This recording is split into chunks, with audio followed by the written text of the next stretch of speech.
What is going on, everyone out there in our NBA world? This is MNC Hoops. We're live back with you for yet another episode, our second episode during the offseason, but really there is no offseason when it comes to the NBA. Of course, before we get into that, my name is Michael CJ here as well. We are your hosts. We're excited to get some NBA talk. Of course, as you all know, things have been going crazy today. You know what? I don't even know. I just got done playing with 2K, so that's why my mic's on. I don't even need that right now. But before we get into it and talk about trades, cuts, and all this stuff, CJ, I need to know, man, how you been doing? Been doing well, brother. Weekend was well last week. It's really good. Just diving into this NBA news agency, free agency. A lot of surprises. Teams going to look different. Some teams have been disappointing, not making any moves. So it's an important time. You really see what these teams are made of in terms of team building. This is a key part in building a championship team. It's the off season. How much money you have, how much money you're able to spend, cap, salary. This is why these people get paid. So, as all these transactions are going down, we'll see how it shapes next season. Yeah, there's so many different options going on, and I can't wait till we dive into it a little bit more. But just a little bit on my week. It's been a good week. My anniversary was the 26th, so my wife and I, we celebrated our anniversary. Been married for 16 years now. Congratulations, brother. Thank you. So we went fishing. That's something we try to do every year. Is just take a little fishing adventure. Of course, it was interesting because we got rained out, but we still actually pushed through and kept fishing. So we didn't get rained out. It just poured on us. But then after that, our little baseball team that I've talked to you many times about, we went to Cincinnati to watch a Reds game. That was a lot of fun. We almost got to see a no-hitter. Almost got to see a perfect game up until the ninth inning, first, not even one out. I walked the guy. It's like, oh, man, it was a questionable call. But okay, walked the guy. It's like, well, we lost a perfect game, but we still got no-hitter. Next guy hit the double. I'm like, man. But that was still awesome to be there with my whole family and see that. And one of our guys actually had 3 home runs in the game. So it was a lot of fun. And our kids got to watch some fireworks afterwards. I really think they had a blast. Have you ever been to, if you were to go to games, you go into Yankees or Mets? Yeah, I've been to both. I've been to Yankees and Mets games throughout my life. Yeah, Citi Field is really nice. Nice stadium, good seats. The prices are the prices. It's New York. Yankee Stadium is just iconic. I went to the old stadium. So the first games I went to was at the old stadium. I got you. And then, the new stadium too. Iconic. It's like 161. This is an iconic place. If you come to New York, you have to go over there, just walk around. It's legendary. Well, what's really nice about the Cincinnati Reds is they really have bought into the whole kids, at least. So they have like a kid zone or a fun zone, and they have like a miniature baseball field for wiffle ball, like a home run derby. So, I mean, from 10-year-old, well, I say even like 6, 7, 8-year-old, all the way up to 12-year-old, everyone was out there batting. Like the field was full, and then you had the dads all around the home play or the outfield trying to catch the home run ball. So it was a lot of fun. All of our kids really enjoyed that. I was really impressed. My 8-year-old son hit 2 out of their park. So I was like, okay, maybe we got a ball player after all. So, yeah, man, it's a lot of fun. Guys and gals, of course, when we talk about that, we say it to everyone. If you are a father or if you're a mother, man, spend some time with your family. Spend some time with your children because they look up to you. They want to be like you, like it or not. So very, very important person you are to those people. Just throwing that out there. So, now that we said all that, let's get into the NBA. What are we going to talk about first? I mean, of course, there's everything. I mean, we got free agencies, trade blocks. We've got already dropped players. I mean, we might as well go ahead and jump into what happened today. That caught me by surprise when you text me. So let's just go ahead and start with our Milwaukee Bucks and talk about waiving Dame Lillard. And then, of course, signing Miles Turner. I said CJ Miles. Miles Turner is a 4-year, $107 million contract. So I think signing Miles is great, but the whole Dame, 2 years and cut. Let's see what video we got here. Let's listen up here. can you tell us about this news surrounding the Bucks? I mean, a stunner today in the NBA. They have reached a 4-year, $107 million agreement with Indiana Pacers center Miles Turner. He was a free agent. They are picking him up in free agency. And in order to do so, they are waiving and stretching the $113 million on Damian Lillard's contract. This opportunity came out of nowhere for the Bucks. Miles Turner is the longest tenured Pacer, 10 years there. He wanted to remain in Indy, from my understanding. The Pacers made several offers that were below market value, from what I understand. And so John Horst, as well as Turner's agent, Austin Brown, they worked over the last 24 hours to figure out, is there a way, a creative way in a very scarce marketplace in right now salary cap around the league? Is there a way to bring Miles Turner to Milwaukee? And for the third time in Giannis Antetokounmpo's Milwaukee tenure, back in 2020, John Horst goes out and gets Drew Holiday. 2023, Damian Lillard. This one was more serious this summer of 2025 because Giannis Antetokounmpo essentially was never as close as he's been to potentially leaving Milwaukee, and they go out and get a franchise caliber starting center. What more can you tell us about Damian Lillard's future? I mean, I'm told that Damian Lillard welcomed the release today. He welcomed this change of scenery that he's going to get. From a business perspective, he gets all $113 million now owed to him. And then he also is going to be able to, for the first time in his career, pick his next destination. And in the meantime, as he rehabs that torn Achilles tendon, he's going to spend that time rehabbing in Portland around his family members. So this is going to be a lengthy rehab for Damian Lillard. But this is something he became open to today because it provides him the financial component, the freedom afterward to sign wherever he wants. And then, of course, now a change of scenery away from Milwaukee. And what can you tell?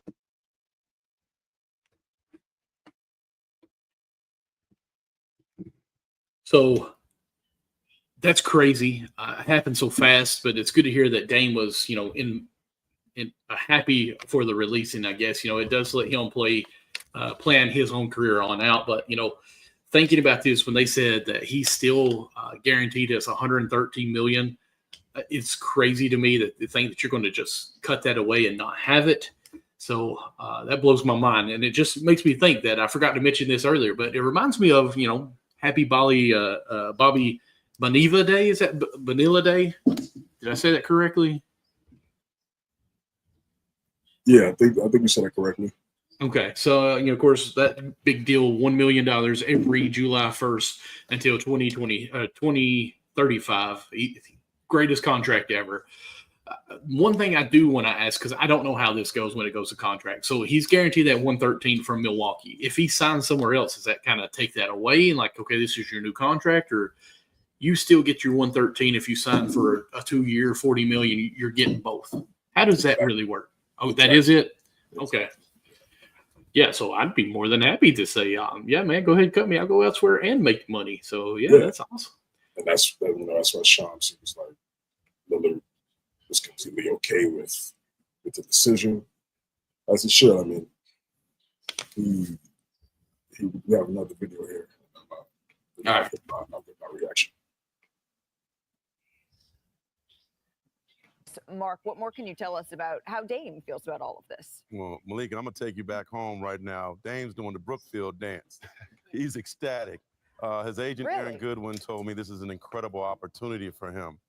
He gets to be a free agent 2 years early, choose where he wants to go. Money really doesn't matter right now because he's still getting paid by the Bucks. He's going to be in Portland, which is an important part for him to rehab, be around his kids, which is extremely important. Wherever he goes next, that team must know that he plans to rehab in Portland so he could be close to his family, but he'll be around. And how many teams are calling? Oh, they're calling. There's about double-digit number of teams calling, interested in him. So I think the big question, too, is well, when will Dame be back? There's some speculation that he could be back around the All-Star break. So if he signs with a team, it's probably going to be, it may well be a 2-year deal, which gives him a very economical deal for that team, but also allows him to do a 2-year kind of tryout, see how it is, see if it's a place he could be long-term. So this is Dame's doing the Brook. I can't do it. He's doing the Brookfield dance. He's ecstatic. This is great news for him. A little bittersweet at first, but once the dust settled and he figured it out, boy, this is a good day for him.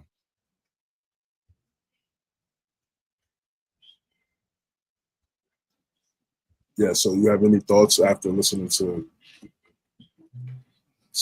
Marcus Spears? Well, to be honest, when I first seen this, I mean, I was shocked that it happened, but at the same time, listening to both these videos, like, this is the greatest thing to happen for Dame in this situation. Never really thought of it that way. But, you know, he is how loyal he was to Portland. We understand, you know, almost too loyal as how long he stayed there, and then finally making the switch, asking for a trade, you know, having the 1 year where he almost felt horrible as a person with a new transition to Milwaukee. And then, of course, this final year here, I'm happy for him on this. You know, he does get to spend time with family. It's kind of funny that I mentioned that at the top of the show here, spending time with family and how much he probably misses some of those moments there. I mean, I'm sure family travel with him, but going back to your hometown roots where you spent many of your career, most of your career there, just to get back to who he could be. Because let's be honest, we know he's been injured. We know he's not had a good 2 years, really. This year was pretty much better. He needs a fresh start, basically. You know, now the injury, obviously I don't like any injury, but this gets him focused back in. Hey, this is what got me to where I'm at. But what's great for a team, like say Miami Heat, Dame is probably more likely to go to a contending team and say, hey, listen, I don't have to have that many dollar signs, too much bags, because I'm already getting from Milwaukee. So maybe he could be like, hey, let's go try to get us a ring. I'm going to take a veteran deal or whatever. Let me for a 2 year or whatever until I get all my money from Milwaukee before y'all have to really pay me. And let's use that money you would give me to really get some more bench depth or a superstar with us and really make a push for a team that he wants that destination to be. So really it puts all the cards in Dame's hands on what he wants to do now. And that part is phenomenal for him, really. Yeah, so there's two parts to this move, to this transaction. You know, the first part, obviously, Damian Lillard getting waived.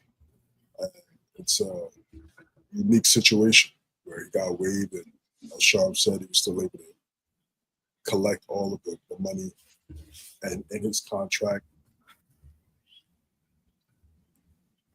It's bittersweet. When Dame got traded there were expectations to win a championship, at least go to the conference finals. Unfortunately, they weren't able to do so. I got my tweet right there. Grateful for the likes there. Appreciate everybody. That's the thing that really just, it's the Achilles tear and missing the whole season. Because I feel like they most likely would have done this. Would they have done this if Lillard was healthy? We don't know. Probably. Just because of the second apron and how teams are unable to keep, players with, lucrative contracts. You can't have 2-3 guys with $200 million contracts. It's impossible right now. The way the CBA, the players, they collectively agreed on this. So any of the players that are upset with how these things are going and these players are getting moved, you signed off on this. So, you have a player rep, a representative, president, players union. You're supposed to read all of this language in the contracts and understand what's going on. Now, like I said, Lillard's example, thankfully, is different. But somebody else's, another player's situation may not be the same. So maybe next time when it's time to, create another deal, create another agreement with the NBA, you might want to change some things in favor of the player if you're not a fan of really what's going on and some of the language that's changing these contracts, is changing these teams so quickly, season by season. He gets to heal up. He just came back. He had the blood clots, and then he tried to come back, make a playoff push, and he tears his Achilles. That's just the only unfortunate part. Really, you won't see him play for for some time. Mark Spears said he would come back potentially after the All-Star break, which, I mean, you know, he's one of the best athletes in the world, so that's likely, right? Best case scenario, obviously, you want to be very cautious, take your time with that injury. This injury is very serious.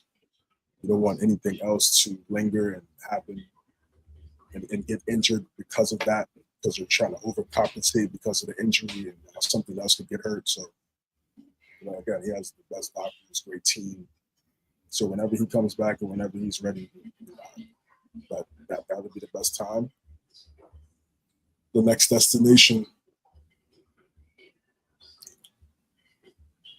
Well, where do you think? A lot of people think Miami is at the top of the leaderboard. They've been in dire need of a dynamic point guard for a while now. Pat Riley, Lillard seem to have similar identity traits in terms of what it takes, in terms of the mindset. I think it could be a solid pairing. All things work well. Spoelstra, what's your thoughts on Lillard potentially going to the Heat? Excuse me. Well, as a fan of the Heat, you know, I'd absolutely love it to finally have a solidified point guard, a superstar point guard that we can actually depend on. The only thing that I worry about, of course, like you said, he's injured until All-Star. So the good thing is he's pretty much going to be free this first season. Hopefully you can manage to get 2 seasons out of him on free. But so I would like that paired up with, you know, Tyler Hero. Of course, we just lost Duncan, who went elsewhere, which we'll get into that too, I'm sure. So it kind of sees where we're going to go with this. Of course, you got Ware, who's coming up as a big man, looking good. And Wiggins, what are we doing with him exactly? So bringing in a point guard, we can actually figure out, okay, at least we can build around Dame, who obviously has proven himself. Hero possibly is going to get an extension. They're talking about getting paid because he has been playing well as of lately. And so you could say 2 bigs or two big players there with Bam as well. You can kind of start seeing stuff put in place, because if you got Dame, Hero, Bam, and Ware as he still develops, that's a good little 4 there. If you can find a small forward to fit in and do some of the dirty work, the only thing I worry about is defense, because, you know, Dame obviously when he went to Milwaukee wasn't a great defender. That was the hurt there. And then now coming, if he does go to Miami, we're very small at guard on the backcourt and kind of small elsewhere as well. So we'll have to see how the coach manipulates that. As we've seen in the past, he runs at 2-3. Bam almost does like a 3-2 at certain times, picks up the big full court, brings down really the anchor in that zone defense that they do, whatever they do. So I do think Spoles can hide him or help develop him in that defensive mentality of what they're going to do. So I think it would be fine. Man, let's be honest. Anything that goes to Miami turns into gold, and then when it leaves, it falls apart again. So the best thing about this is, in the past 2 years, if Miami does get him, you personally and myself have talked about Pat Riley missing the boat as of lately, falling asleep, taking a nap at that 3 p.m., missing Dame in the offseason last year. I think you might even said, I'm going to quote, maybe it's time for Pat Riley to step down. You know, because how it had been going on. So if he can pull this off to not get Dame and then all of a sudden get Dame for free and keep his whole team together, other than Duncan Robinson, who left, that would be like, oh, wow, Pat Riley, you pulled it off. Like you saved what you had messed up on. So that's awesome. And it's cheap now. So that'd be great. But do I think Miami is a lock? Absolutely not. Like, this is the time that Dame can finally say, I'm going to back up and really assess what I have of this opportunity and really think where I could go. I mean, let's be honest. He gets to pick now where he wants to go and play ball. So, I mean, let's be honest. He could go to the Lakers. I mean, to go play with Bron and Luka, which Luka is obviously mostly point guard, so I don't really think that. I mean, he could go to even the Clippers, help out there at point guard. James Harden moved to that shooting guard, which, you know, he does both as well. So, I mean, I'm trying to think someone who needs a point guard off the top of my head real quick here. I mean, he could even go to OKC and help out with there. I mean, you know, I've mentioned a lot. Steph Curry can really continue his career moving to the shooting guard at some point as well, not have to have the ball in his hand because he can shoot so well. Dame come and having both those guys, I mean, you got to play defense, you got to pick up half court with those two as your backcourt. If you imagine Dame, Steph, Jimmy, Draymond, and whoever they have as the big, that's a tough lineup. And for the fact that you're actually going to have them without giving up anything would be phenomenal. So we'll see. I think Miami has to go all in on this for the fact that everyone was so down on Miami because they missed out on him prior, that if they don't get him now, it's going to make it look even worse. But so many teams have made so many moves right now, it's hard to really say what would be the best option until it really plays out. So, excuse me, I don't know if there's a rush for him right now to say, hey, I want to get this contract done. I want to make sure I'm here. This is what I want you all to know, that I'm committed to you all, but I'm going to rehab. Or if he's going to say, hey, let me rehab for a while, see how this kind of pans out, and month 2 into the season, say, I think this might be where we go now, because my recovery's coming good. You see how I'm healing. You can bet on me, and you guys are top 3, top 4 in the conference, whichever one he chooses, and say, let's run it here. Like, does he have to sign soon? Yeah, he can take his time. He can definitely take his time. See what teams make moves, but also you also want to get a deal quick, so teams can make moves, because they feel like once they're able to get you signed, then they could work with the rest of the money that they have to add and grow and develop. Exactly. So if you go Lillard, Hero, Wiggins, Bam, Ware, what do you think about that? What do you think about that starting 5? Lillard, Hero, Wiggins, Bam, Khalil Ware. To be honest, I don't think it's like ring material. I love Tyler Hero. Of course, he played at UK. Big fan of him, but it's hard to say. It's hard to believe that he, as the number 2, number 3 option, can win a ring.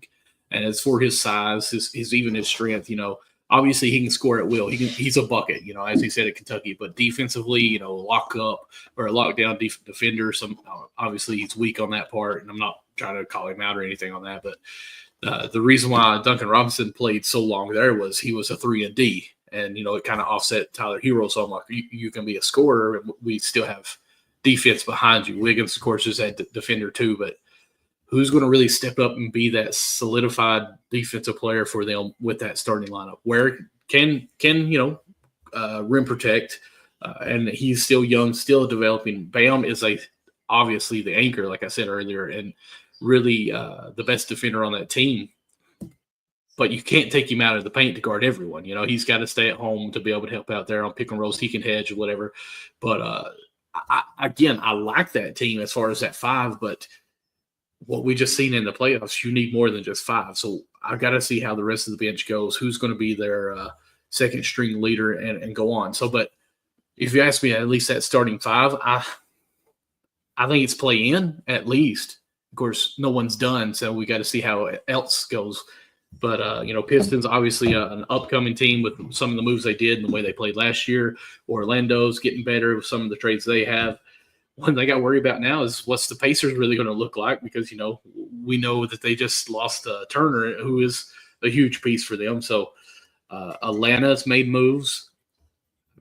Is that really getting Dame a big move to put you over the hump where everyone else jumped? I don't think so. But since he's going to be cheap, you can still make those moves elsewhere. And, there's other people on the block that we'll get in to talk to as well who may want to come to Miami again. Who knows? Yeah, that's a nice lineup. That's a nice lineup for me, especially with Spoelstra coaching that lineup. Of course. I think there's some really good, there's some positives there. Dame come back and play to the level he was playing pre-injury. Yeah, you can't sleep on that squad. That squad is really like reminiscent of like the old school Miami team. Tim Hardaway, Jamal Mashburn, yes, Alonzo Mourning. It's like just a bunch of dogs out there. And that would the biggest thing. That would be an exciting lineup to see. But I really don't really see any other teams that make the most sense because at this stage of Lillard's career, it's about contending for championships, trying to win a championship, being in the mix, just being in the mix. And just looking at the landscape of the NBA in terms of what teams need a point guard or a point guard away from being really good. I mean, I just think it's a no-brainer with the Heat. With the Heat there. So, and again, like I said, there were two parts to this transaction. Before you get into the second part, do you think there's any sleeper team that may come up for Dame on this? I mean, like the Kings need a point guard, but I just don't see Lillard going there. I mean, because they're in a completely different direction as a franchise. That would be going backwards. You know, that's the rebuild. No. Yeah, that's a worse situation than Portland. So, do you think the Nuggets would be a contender? Jamal Murray maybe go to the shooting guard, Dame come in and release some of that for Jamal Murray. Yeah, I mean, I don't like. I still feel like Dame would take it would still be a really pretty lucrative contract. I don't think it'll just be mid-level. Okay. Some of these teams that we're talking about,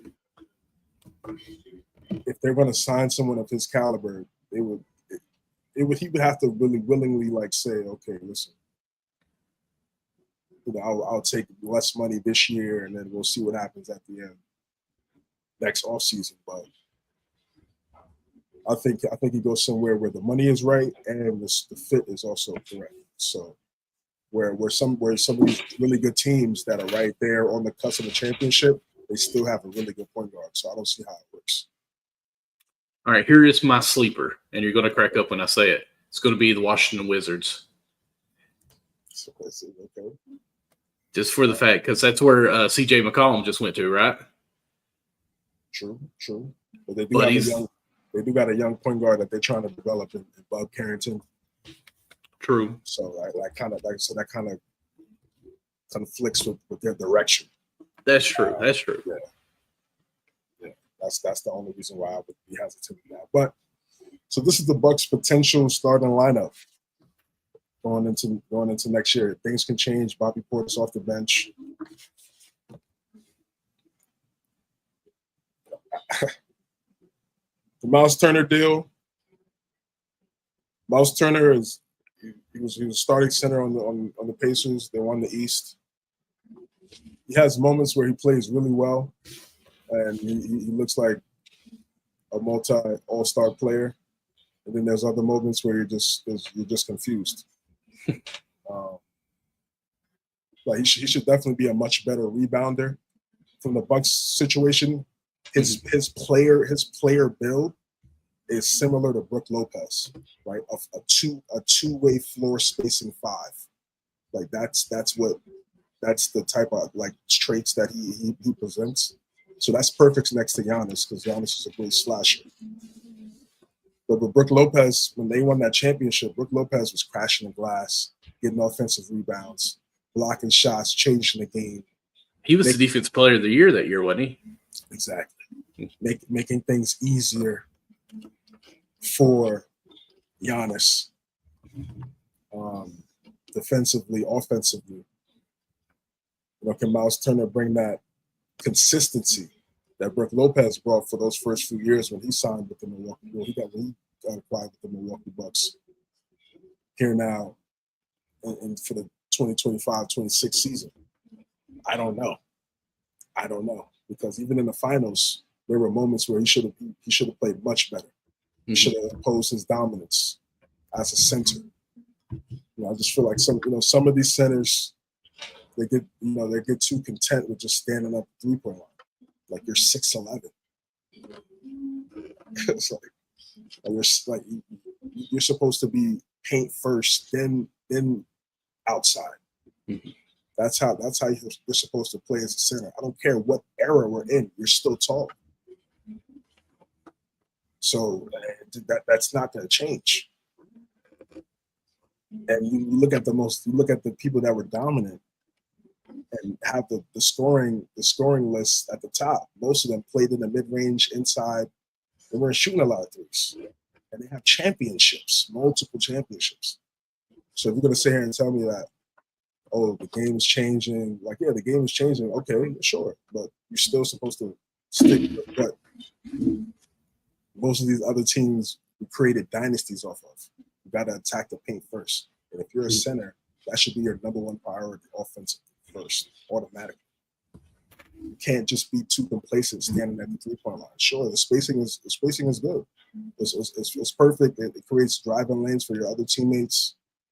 If you're a really good passer at the 5 spot, you can really create cuts, backdoor cuts, like Jokic, Cat sometimes. You get creative, Sabonis.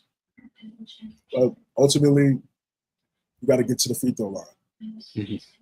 You got to make them put the other center out there because the starting center's in foul trouble. Like that's what you're supposed to do as a 5. So are we going to get that from Miles Turner with the Bucks? New scenario, new situation, even higher expectations now.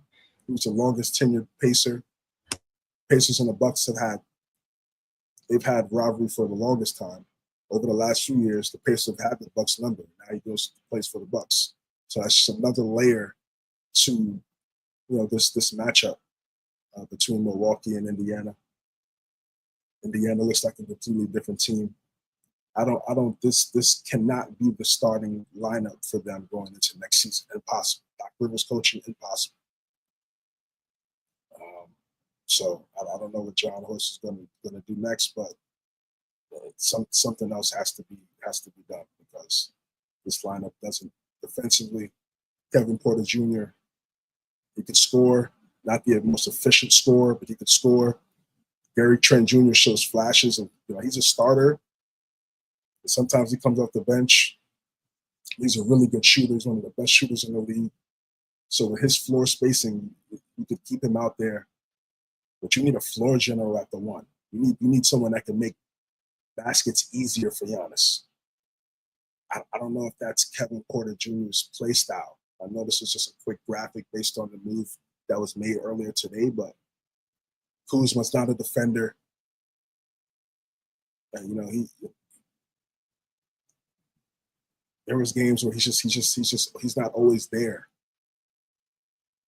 on either side of the court. So it's just tough to really factor him in terms of a game changer. He's a good player. When he's on, he can score. But in terms of impacting winning, he hasn't done that since he was a Laker, which we're going on 5 years now, 6 years. It's been a long time. So, but for Giannis, man, sheesh. Like I said, I don't feel like the Bucks are done. There's no way the Bucks can be done. There's no way. If the Bucks are done, if they're done, Giannis is out. And we've been seeing, those coded, whatever you want to call them, encrypted tweets or whatever you got going on. There's one that's got a peace sign going on. The other's like, what's going on here? So I don't think that the cutting of Dame couldn't have been talked to Giannis first, just because of who he is in that team now. But the way he acted, like he almost was surprised. So who knows? And Luka was traded, and nobody knew what was going on with that one. So who knows what these front office do? But yeah, when I look at this lineup, I mean, I am pleased to see Miles Turner and Giannis on the same team with that. That's a very good front court, but I'm just, like you said, not really impressed with what they got going on at the backcourt with Trent Jr. and Porter Jr. I mean, they're good players, but I don't think they're ring-winning players. And again, I agree with you. If they're done, Giannis is asking for a trade already. So we'll see what they got going on here. They have to make some moves. I mean, Brook Lopez, like you mentioned, Miles Turner is more versatile, I guess, or at least agile than what Brook Lopez is as a recent times. He's still on the roster, I'm pretty sure. I mean, do they keep him, or is that a piece that someone else might be interested in? Because on the right team. You said Brook Lopez? Brook Lopez is a Clipper. Okay, he is a Clipper now, right? When did that happen? Yesterday. Okay, see, everything's happened so fast. Like I can't keep up with everything. So Lopez has been gone, so that makes sense then. because I actually, before I sounded dumb, I tried to look up on NBA.com, look up the rosters. I think, wait, they really do have Lopez still. So, like, what's going on there? So it's not even updated. So Yeah, it's not everything is not official until July 6th. That's right. That's nothing has been signed in pen. That's right. So we still got a few days on that. So yeah, they have to make a move, in my opinion, for a star-looking guard, someone who can get a bucket and help create a bucket for someone else. And I just don't know where that's coming from. Dame would be great with this team. Wait, what? Yeah, Miles Turner averaged 15 and 6, 48, 30, for pretty much 40, 78 or 77 shooting splits. So, 48, 40, 70, 77 shooting splits at the 5 spot is really good. Mm-hmm. It's really good, really efficient. The rebounding is concerning for me. You should be averaging a double-double. You're 28 in your prime. You should be averaging easily 15 and 12.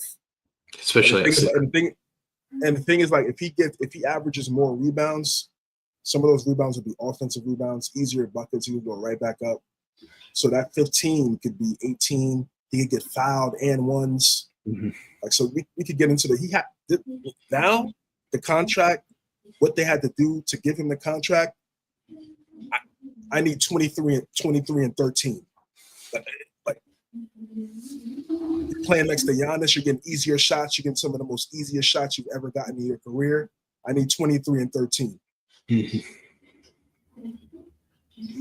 Because with him, he can't. Is that crazy?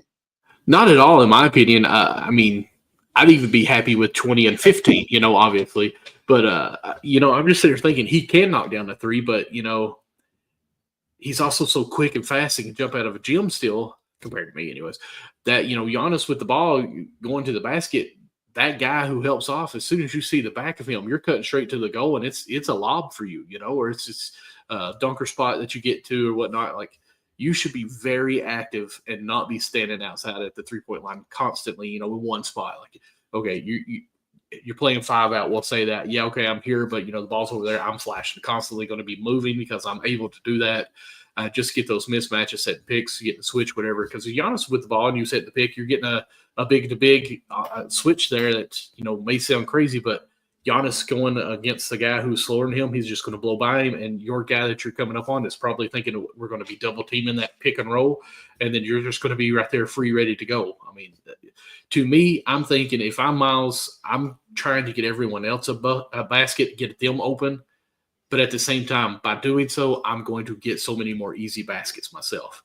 Because once you set the pick and someone's rolling, I mean, you're already looking for that double team, the off the rim dunk putback that you're going to be getting constantly. So, yeah, to me, if he's not averaging a double-double, it's lack of effort.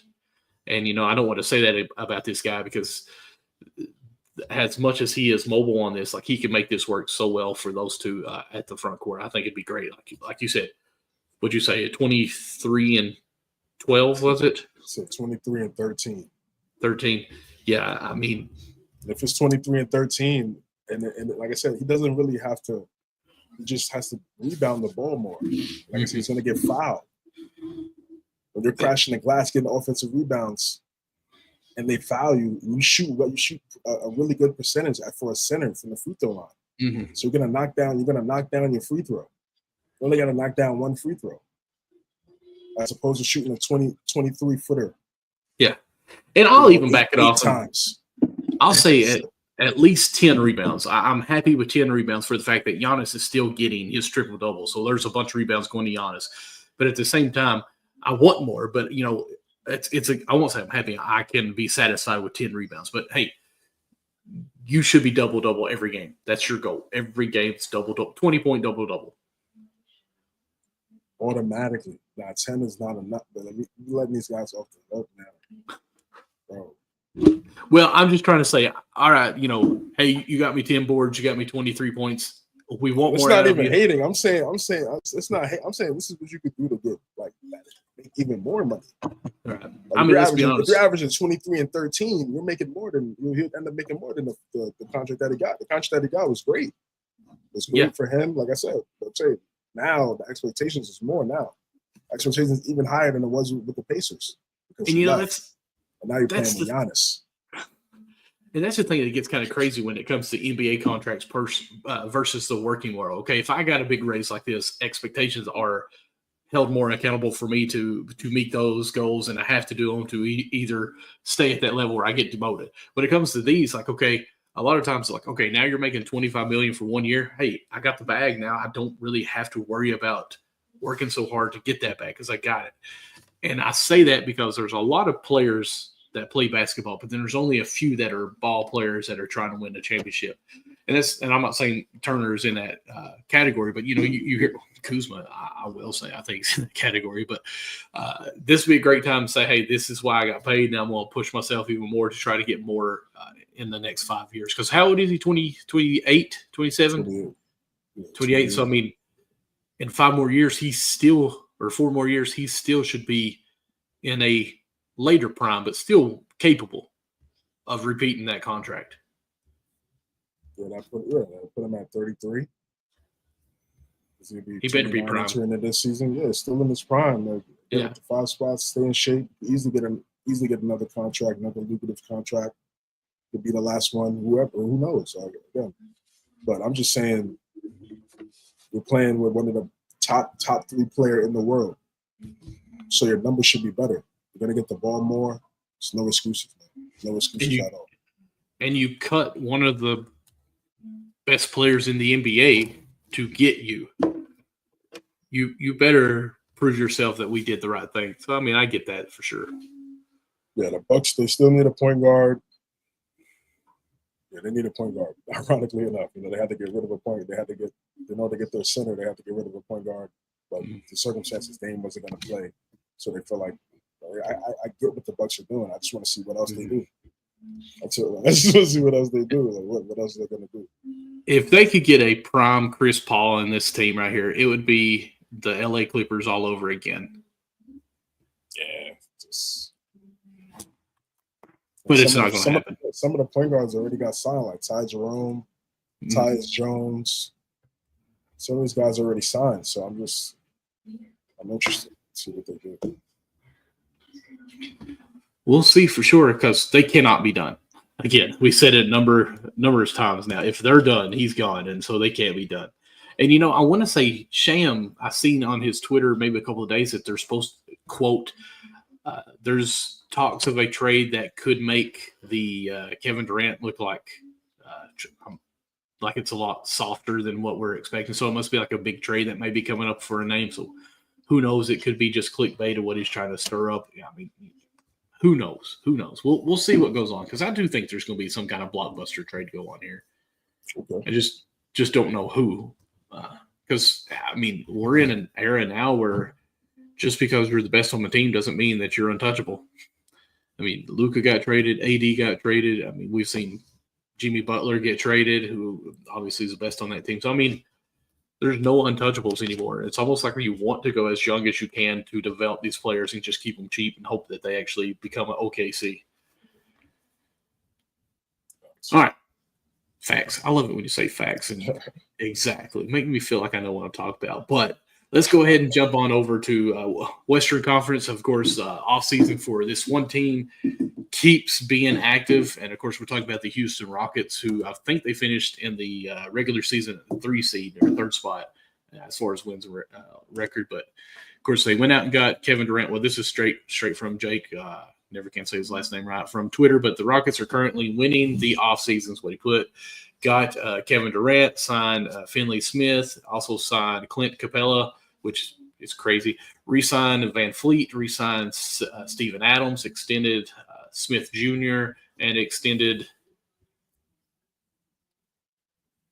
Udoka. There we go. I'm horrible with names, guys. Trust me. I live in Kentucky, man. I can barely say half the stuff right anyways. But, of course, then he puts A+++ for Houston Rockets here. What's your thoughts on this? I mean, are they done? And can they improve more? And if they do, well, they got to go. Yeah, right now they're looking dangerous. They're looking very dangerous on paper. Really like the way Rafael Stone, Ime Udoka, where they're building this team. Physical lineup. Kevin Durant, this is what they needed. They needed a closer. They needed a bucket, an efficient bucket. One of the most efficient buckets of all time. Champion. So he's going to bring that championship experience to the squad. That it was the second team in the Western Conference. Re-sign Adams. Clint Capella returns to the Rockets. So you pair that you have those two centers. You pair them up with the young front court and Jabari Smith Jr. and Alperen Sengun. You could do multiple different lineups. You could do KD, Jabari Smith, Capella. You could do that with Adams. You could do KD, Sengun with Adams or Capella. Just depends on who you match up with. Depends on whoever's the matchup. Dorian Finney-Smith was really the wild card, was the one that surprised me. I definitely did not see them going out to get him. Really good floor spacer, versatile defender. He understands what his role is going to be, knows how to be in the right spots, great spacer, knows when these teams are going to double these great players, where to be at the right spots to get the great shot. It's going to knock down the shot. He's been in the high 30s from three for the last few years. Was in the Western Conference Finals a few years ago, so he understands winning. The second unit looks really good. I don't know if something maybe one of these teams may try to get Whitmore, but as it stands right now, this is a really good second unit. I believe Dorian Finney-Smith to be a starter, potentially. That starting lineup is going to be interesting. Does Jabari Smith come off the bench? Does Dorian Finney-Smith come off the bench? The training camp, we're going to find out. I just think either way, they have a lot of depth that can match up with OKC, Denver, Minnesota, Dallas, San Antonio. So it's going to be exciting in the Western Conference. It's going to be very exciting in this conference, man. Like I said, Stone, Udoka, the way they built the physicality in the front court, rebounding, setting screens. It's just underrated aspects to winning. When you have guys that are willingly screen setters to make lanes, make shots easier for your teammates, that stuff goes a long way. Hartenstein, Chet, when they set those screens, people sleep on those things. That helps SGA get to his spots. That helps him get to his spots and use that shoulder to get separation and rise up and knock down shots by them setting those screens. Those seal-offs. Once the defender is behind them, the center is sealing off. The Gortat screen. Like, things like that. It's underrated that you can get from Capella and Steven Adams that they have now off the bench. So this team's going to be there. They can stay healthy. Health is the number one factor in all this. But they look dangerous. What's crazy is, there's 10 people in this picture, and Capella's not even one of them in this picture. So there's 11 deep, basically, of what they have just now. So, I mean, yeah, like this bench, and of course we talked about, OKC running 10 to 12 people, Pacers as well. So, I mean, here's a prime example of a team trying to copy that, and it's a copycat league.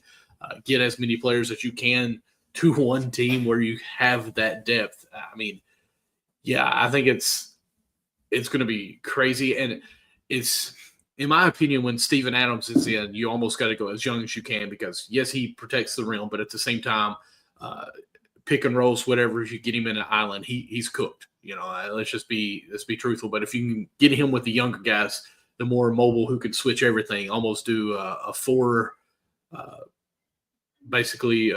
switch on any screen, and he kind of floats down low to pick up whoever comes through there. Almost, I'm going to call it like the Miami Heat zone, but really it's man-to-man with him picking up whoever is in that middle to help out. That's what I would do with him. That way you can kind of keep him fresh, keep him not as moving, keep him basically stationary as much as possible Of course, he's got to go at it sometimes. You know what people adapt and what they do with there, but keep him with the younger guys. Like I don't think, in my opinion, sorry, but Kevin Durant and Adams will be on the floor quite a bit too much for the fact that Kevin Durant can guard so many different people because his mobility and his length, basically, that he can switch, he can help off, and he can play back and still average for quite a few blocks and get there.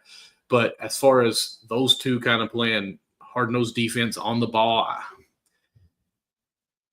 I think that's going to be the weak part if those are on there. So I think Capella is going to be with KD for sure, and I think Adams going to kind of give Capella breathers and Steele. I mean, he's rehabbing still, basically out for all year. So we'll see how well he is able to move.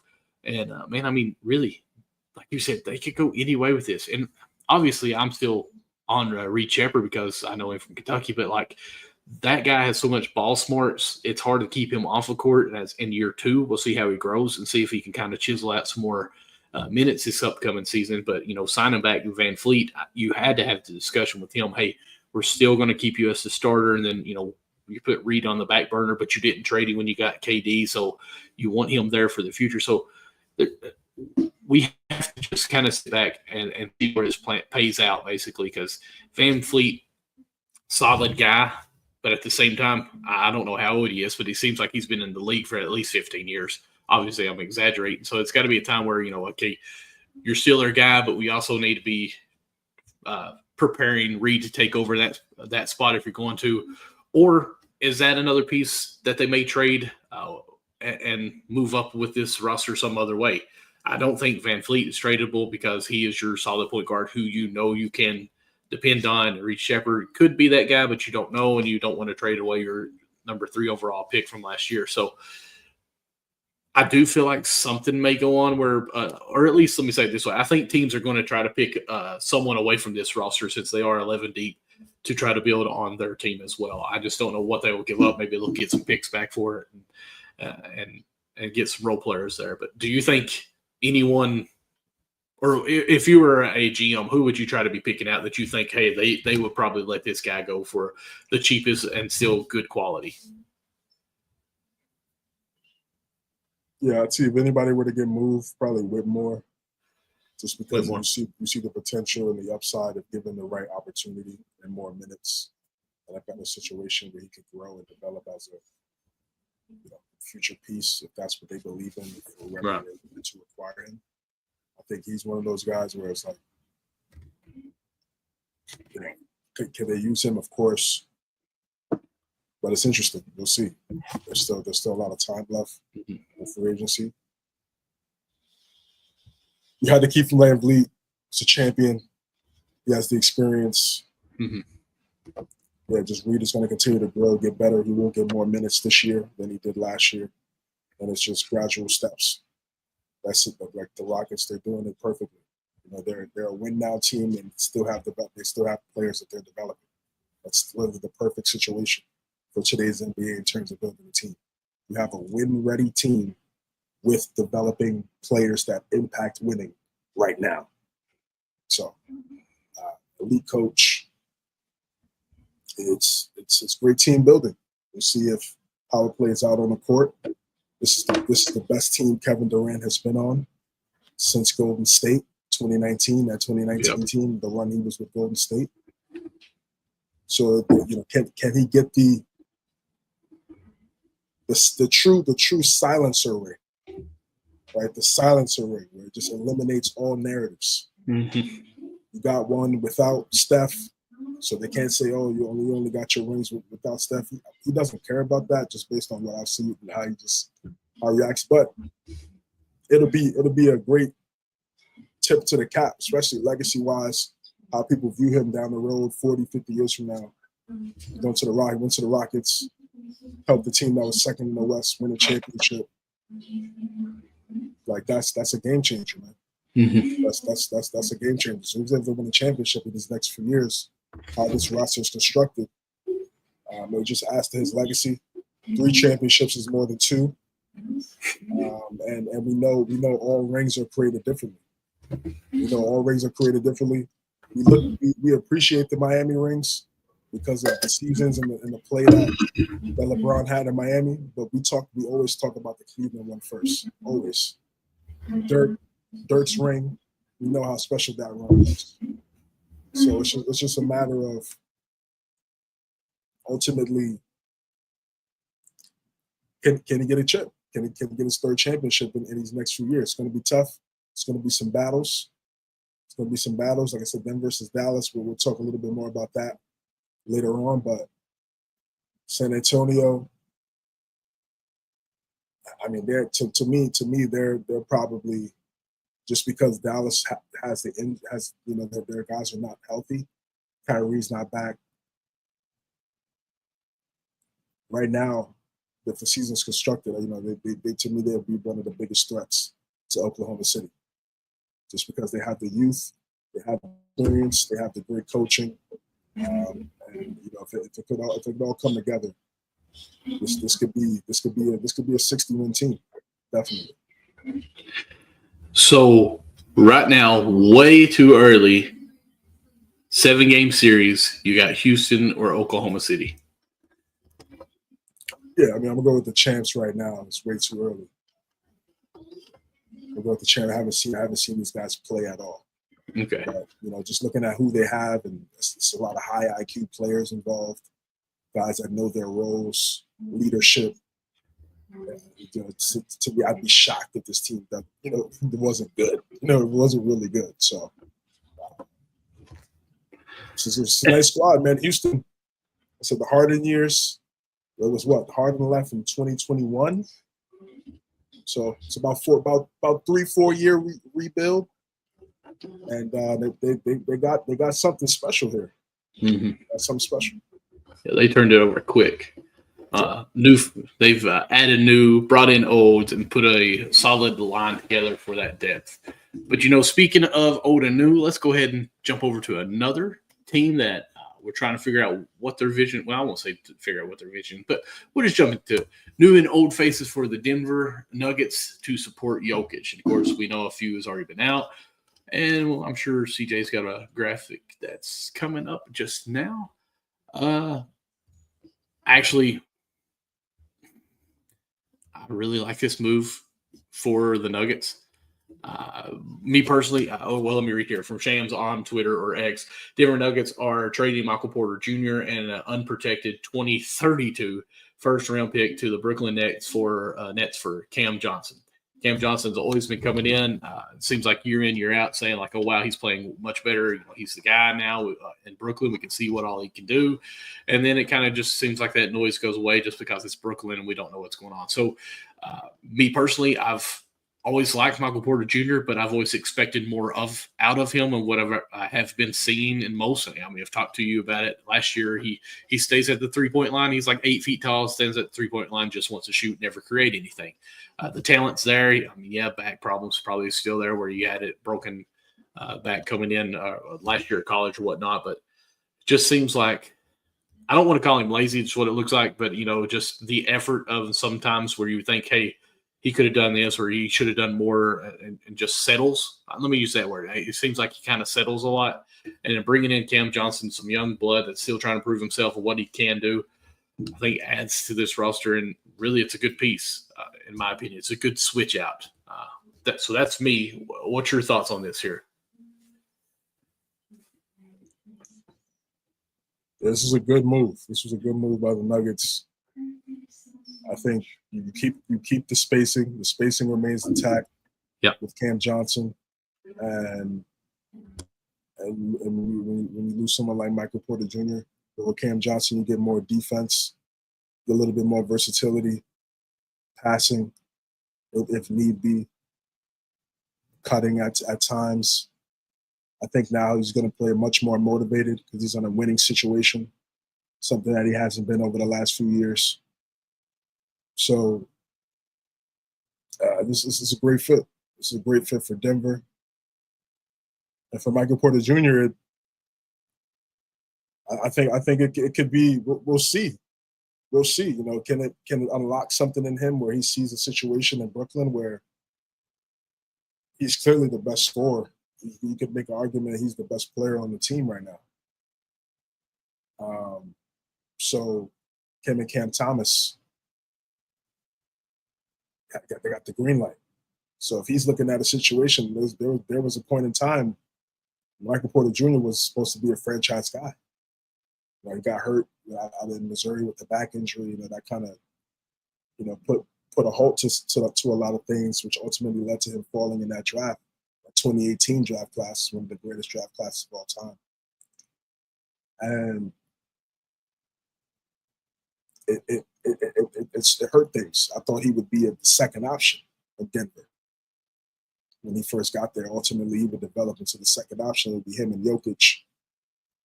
Still became a champion, made some big time plays in that 2023 championship run. But it was time to make a move. You just saw the writing was on the wall. When they made the moves last year with getting rid of the GM and then Michael Malone, Westbrook not re-signing. So guys, new team, new regime, new front office. They view the team differently. They want to get guys that they've looked at and they've scouted on this team now. It's their vision. And Michael Porter Jr. wasn't a part of the future for the Nuggets. I think he went to a situation where, again, like I said, if his mindset is different, he could see an opportunity where he could grow and develop and be a primary option. So good move by Denver. They made some other acquisitions as well. I'm just going to take a quick look at that.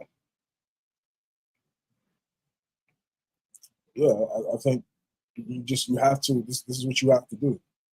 You can't be complacent. You have the best player in the world, top two, however you want to rank him in SGA. Have fun with that. But they didn't win, right? They lost to the team that won the championship. So you can't just say, we still got Jokic. I know he had 60, 11, and 10 one game in the regular season. We're always going to have a shot. But you have to continue to improve. And these are some of the other additions that they added to Denver. Bruce Brown returning, champion, versatile player for the Nuggets, made some big time plays. It was definitely something that was important for them to bring back. It's kind of a Swiss Army knife. He already knows how to play with Jokic. When he had his best years in Denver. Can knock down the three, really good in transition. Has great chemistry with Christian Braun already. I think it's a really good pickup. Really good pickup. Jonas Valanciunas has a similar play style to Jokic. So off the bench, when Jokic comes off the bench, and you bring Valanciunas in. It's obviously a drop off, right? From what you could run in a certain sets you could do, you could still have success because Valanciunas' play style is very similar to Jokic. And then you add another floor spacer in Tim Hardaway Jr., one of the best shooters in the league.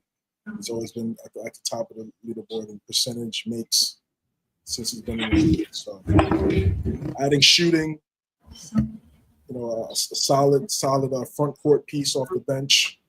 Versatility with Brown and Cam Johnson. Like I said, I like these moves. It doesn't have to be, 7-time All-Star, 5-time All-NBA. These are 4 high IQ players right here that know how to win. And when you have one of the best players in the world, it's easier for these guys. And since their IQ is already high, you would expect the chemistry to be there. It's going to take some time, but like I said, I like these moves from Denver. Yeah, I totally agree with you on this. Honestly, it seems like the NBA is transforming from having the super teams, whatever, the big threes, to going into having as much depth as possible where you can rest players, you can have them rest during the games, you can have them sit out and still not lose anything. I think Valanciunas is a great pickup. I'm not going to say it's the best one in this for the fact that I'm saying it because you know how I like Valanciunas and thought he is so much better.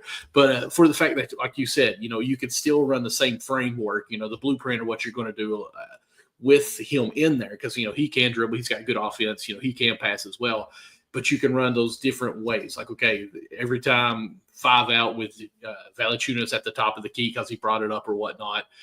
Down screens here, rolls to the basket, does whatever. You can manipulate the plays for Valanciunas in the still same frame of what you've got every time. So no, you can disguise plays, and Jokic and Valanciunas are so good. Like, I'm not comparing them at the same level, but Jokic can come in and play like Valanciunas if you needed to on certain sets. Hey, like the way we run this with Valanciunas, but Jokic, we're going to sneak it in here. Oh yeah, I got that. I understand what you're doing, and just tweak it a little bit there. So I like it. And honestly, in my opinion, everyone seems to be trying to go to a second big man in the league now too, because you even mentioned that where Jokic was so good, everyone's going to have that secondary defense to come in to help out at that center spot.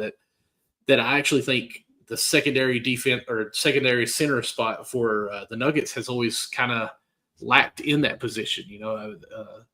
Not been up to the par of try to get someone Cousins when he was coming over. That would have been great, but that didn't work out well. But it's never been up to that Jokic part of what he brings. It's always a rim protector or just someone that's old that should be good, but doesn't fit into the system. So I think this is a good move by them. Bringing back Bruce Brown, bringing him back, I think that just helps the fans be happy because, you should not have let him win, lost him, and then didn't go as well. You're able to get him back. Hopefully that piece comes back. He already knows what it does. He knows Denver. He knows what's going on there. He can help bring back when you come back with Jokic, Gordon, Murray, and Brown. Like, hey, that's a good core that you had at the beginning. So it's good to bring him in. Cam Johnson, we've already talked about the versatile ability that he can bring. And Tim Hardaway, I mean, let's be honest. He went from not really being relevant in the league to put himself on there by being streaky shooter and playing great defense. I actually feel like they became better defensively more than anything on this because you put in some guys who can guard almost anyone on the perimeter with this. So I think that it's a great move all around for them. And I don't think they're done either. I think they continue to try to see what they can come up to make the bench bigger on this. So, yeah, kudos. I think I'm going to say an A- for the time being because I do think they may make another move here. So second unit would be Valanciunas, Julian Strawther, Peyton Watson, Bruce Brown, Tim Hardaway Jr. It's pretty good. It's pretty good second unit. It's pretty good second unit, man. I give them an A. I'll give them an A. I mean, these guys could be starters on like a bad team. So now they're coming off the bench. Like I said, Cam Johnson's already started. Valanciunas, Brown, and Hardaway Jr. They're starters on bad teams. So they're part of your second unit. If you don't have a second unit up to par with what Denver has, it's going to be a tough night. It's going to be a tough night because if that second unit drop off isn't as precipitous as people assume from a first to a second unit. It's like I said, with that team already with Denver and how they score and how things are so much easier for them offensively, and shooting was something. Even though they had a good percentage, they didn't shoot a lot of threes. I think this year, I think they're going to shoot more threes this year because their percentage was already pretty efficient. They're going to always going to get great threes because Jokic demands so much of a double team in the paint, close to that paint area. So you have to help. So shots are going to be much easier. So when you have Cam Johnson and Tim Hardaway Jr. out there, I think the output now for three-pointers are going to increase. That's going to help the Nuggets offense be even more dynamic. So yeah, I got an A grade for Denver. That's a standard. Good pickups. And I think you make a great point with the three-point selection there because, Aaron Gordon, who obviously has raised his three-point percentage over the years, even though he's still, when he shoots, you're like, is this really the best shot that you could get with this team? A three from him or even Michael Porter Jr. It looks weird when he pulls up in certain shots. These guys here, hey, throw it up. You're fine with any of them really throwing it up at any time, thinking, okay, it has a shot of going in. So, yeah, I think this opens up much because if anyone slacks off in the least bit to pay attention to what Jokic is doing, it's fired. He's kicking it to the right guy, making the right read, and it's already up in the air for a shot there. So I think this front office, I mean, we already said it, A for them for sure. We good with the Nuggets talk here? Yeah, I think so. Okay, it puts them right there in that contention as a threat to Oklahoma City, no question. I mean, it's always going to be the case because they have 15. But in terms of them actually winning a series, a 7-game series against Oklahoma City, right? I mean, they play here or there. I think we could have had a different discussion. So, as you know, the close again for them not to stay complacent is what you want to see from a team like Denver, knowing who you have in your squad. I'm gonna say playoff team. I mean, right now, even in the West, playoff. Not even, this is good. Absolutely, bro. It's always a playoff team with Jokic on the team. But it's tough in the West now. I mean, you've got so many teams. Like somebody can't make the playoffs. They got to be the play-ins. I mean, just now, which Mavericks are a high team, but we don't know what they're really going to be because Kyrie is going to be out for so long as far as record-wise. But I mean, quickly you got Clippers, Lakers, Mavericks, Rockets. Honestly, the Timberwolves looked really good last year. And then, of course, Oklahoma City that I didn't even say. That right there is 6. That didn't even mention the Nuggets in this. So one of those teams are going to be play-in. And right now, I think it's going to be the Lakers possibly. We even have some people say that they feel like they got worse. But, that's a different show. Maybe we'll get into it later. But speaking of signings, trades, whatever, of course, the MVP of everything last year, shooting, scoring title, everything that you got going on, deserving. OKC extends or NBA MVP, Finals MVP, whatever else MVP you want to call him, SGA to a 4-year, $285 million. Kind of makes it put in perspective that we just talked about Miles Turner, 4 years, $107 million. And I thought, wow, that's crazy. Well, add another $100 million, and that's still his here. So $285 million over 4 years to SGA in Oklahoma City. What do you want to talk about on this? Like, that's crazy. My son, putting a basketball in his hand immediately. I'm trying to get my son to kick field goals. Like you don't even get hit there. All you gotta do is kick. Man, 18 years from now, what these contracts will look like, man, we're talking about probably like half a billion. Probably over that by that point. Well, he's with the way the league is going. Yeah, man, this is easily deserved, no question, to make this happen. Had one of the best seasons of all time. Finals MVP. Some casuals, and they're just gonna look at what they want to look at, and look at his game, and always have something to say. Always. But look at his trajectory, where he started in that draft class in 2018. Wasn't highly touted as a future, franchise guy, leader, was going to take a team to a championship. Those were not the narratives around Shea Gilgeous-Alexander when he got drafted. And now here we are, 7 years later, and he's making what he's making right now.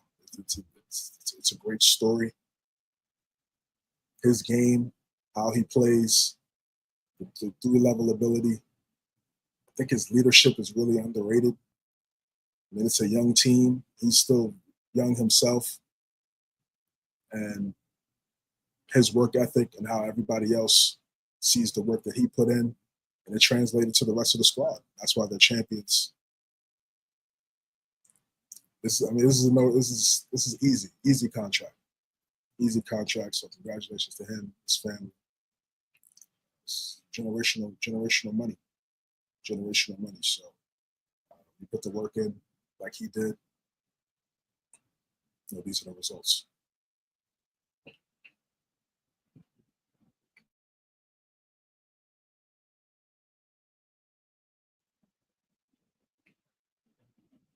All right, next topic. LeBron on the trade block.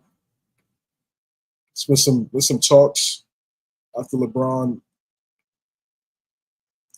decided to pick up the option.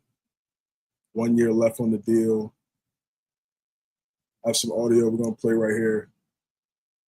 We're going to get your reaction. Hopefully, Michael will be back soon. We'll dive into that.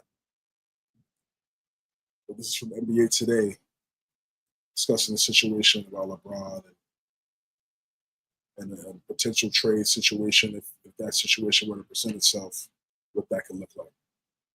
Bobby, staying on trades, when I talked to Rich, he told me that he has not had any discussion with the Lakers about wanting a trade on the back end of this statement.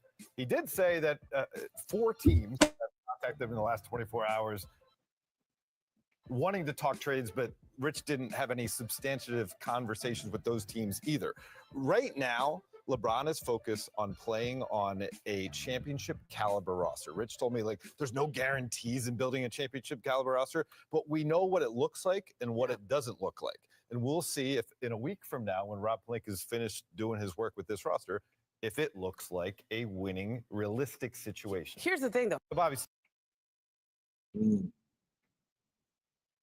Okay, so obviously right now the Lakers really haven't made much moves.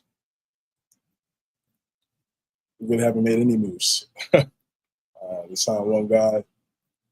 We're going to show here some of the available free agents here. And Michael, man, what's your thoughts on this list? And who could potentially the Lakers sign and help their roster? So just to name a few. I'm not going to name all of these. Just to name a few. Unrestricted, because I just don't think they have the assets to make moves for restricted guys. But Lillard, Ayton, Horford, Gary Payton II, Thomas Bryant, Jackson Hayes, Ben Simmons, Chris Paul, Hardaway Jr. got signed, Nance Jr. got signed. Trade man's gone. Trade man got signed as well. Chris Boucher, Bobo. That's really what's left in this free agency pool. Do you see anybody there that the Lakers could add that could really change how their season can look next year? Now, have they already got Ayton on the team or until July 6th? Or because that's been talked, right? He's not on the team as far as I know. I don't know if that's. I want to say I've seen something that breaking news or. No. I actually thought it was like yesterday or something. I seen something talking about Ayton was planning on signing with the Lakers. I could be wrong, but. Oh no, yeah, I haven't seen anything. I just checked Sean's. Okay. I didn't see anything with Ayton. So right now he's still a free agent. Ayton to the Lakers. I mean, they really don't have any other option. They need a center.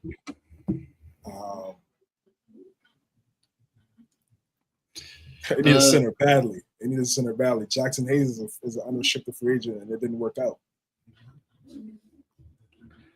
To me, that's still very confusing. I still don't understand that. How that didn't work. He's a vertical spacer, and Luka is known for throwing lobs to vertical spacers. Mm-hmm. I thought it'd be seamless, but I was wrong. Ayton, listen. The thing with Ayton is, he's an interesting player. He's an intriguing player. Mm-hmm. So you see talent. You see the talent. There's moments where he plays like he could play like a top 10 center in the world, and then there's other times where you're not getting everything that you expect. 14 and 10. I think he has the talent to average more than that, but you just don't see that on a consistent basis. Portland moved on. They bought him out. They couldn't even get a deal or couldn't even get a trade for him. 26 years old. This guy was the number 1 pick in that draft class. Forgotten number 1 pick. And no one really talks about.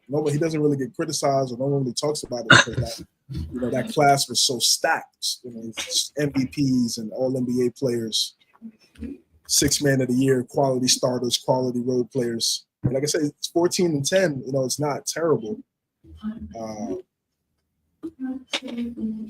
Not the best shooting splits for a center. Not the best shooting splits for the Lakers. Would it be a good fit? Sadly, it's the only fit that really seems that would work for both parties here, because the Lakers have to have a center. Let's be honest. That's before AD even left. That's what they said. And looking on this list, would you rather have Al Horford over Ayton? I mean, yes, ball smarts, everything that he does bring there, the veteran leadership, win in the ring, yes.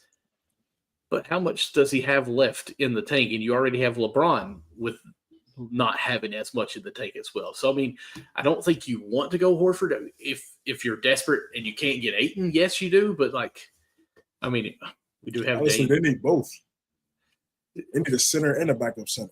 I mean, honestly, you're not wrong, sadly. But, they got to go one there. If they don't get one or the other, I don't know what the Lakers do. So I think it has to happen. I'm kind of looking at this list. You may think I'm crazy by saying this, but could Ben Simmons be, rejuvenated with this roster? Because you don't have to have him point guard. You got Luka and LeBron. You don't have to actually have you play with the ball in your hands. Be that screener that we actually thought you could be, and just say, hey, I'm going to do all this and rebound. I don't even have to worry about scoring with you guys, because that's not what you're here to do. Be that big guy who can play defense on the guards and be able to move all over the place. So this is in my opinion, a chance where Ben Simmons could really change the narrative for his career with this team. Because I'm sorry, if you go to any team and you got Ben Simmons on there, it's, he had to be the guy. He doesn't like to shoot, couldn't do this. He never would shoot the three, never developed it. You come to the Lakers where you got LeBron and Luka already on there, and obviously let's just go with it. Austin Reeves and Kennett, who's still going to develop as well. Those guys are your shooters. You're coming in as a small big, really, as a point guard, but can play 4 or 5, whatever, and let them do their thing, and you're there. And you can run point. You can be the assist guy with those guys. Set the pace with what you're going, kick it over here to Luka in isolation, go over here, screen away, get ready to rebound. You've got a guard on you, So they could work it with him. And could this be a landing spot for Chris Paul to come in and be like running the second string? Like, I can be just that general guy that you need. This is what we did in Houston. We did this. We was able to be relevant here. This is what we need to work on. You got LeBron already has that ring as well. But all those people that I mentioned are, I hate to say it, are has-beens or didn't pan out, So there's a lot of ifs on this. This is almost reminding me of the Lakers of 2003, I want to say, when they went out and got Karl Malone, Gary Payton, all these guys that are like, hey, they were there, and now we're going to bring them to the Lakers. They're going to dominate. Like, if you get Ayton, Horford, Chris Paul, Ben Simmons, you're thinking, hey, these guys had their names up there. Like, these are going to be a good roster, but they're just old, or they just didn't develop like we thought they were going to. So I don't know what the Lakers are going to do. You're less than a year away from making the biggest trade to get Luka to come to this team, and now we're back to not doing anything. Like, you had the momentum, and you haven't done a thing. Like, honestly, you've pooped the bed in this offseason so far. There's so much going on, and you're not done a thing. Like, come on. Yeah, I thought they would be able to at least get Capella or one, or Adams. Before he extended. But Adams extended pretty early, and Capella, wanted to go back there to Houston. So and then Brook Lopez, I was like, okay, Brook Lopez, then he signs with the Clippers. Mm-hmm. So now you got Zubats and Lopez over there with the Clippers. That's pretty good. Now, didn't one of them? What is it? I was thinking Eubanks, or is it? Eubanks got cut. Okay, yeah. So, I mean, he's out, but he's not going to make you great. Yeah, he's not. Yeah, he's not. But so for the Clippers, when you got Zubats, your starting center, and Brooke Lopez is your backup 5, like I said, drop off. It's like it's not as bad as it was if it was somebody else. So got a champion coming off here as your backup 5. He's a floor spacer, and he's from the area. It's a great fit. Lakers missed out on that. I don't know what happened there. Rob Pelinka, they still need the center. AD said they need a center. They packed AD up. They got Luka. They still need a center. And a power forward now. and a power forward. You lost Dorian Finney-Smith to the Rockets. He went to the West. So a team in the West got better by your subtraction. And you haven't added anything. I think Ravia, the shooter from Sacramento coming off the bench, is a nice floor spacer. That's cool. Is he a game changer?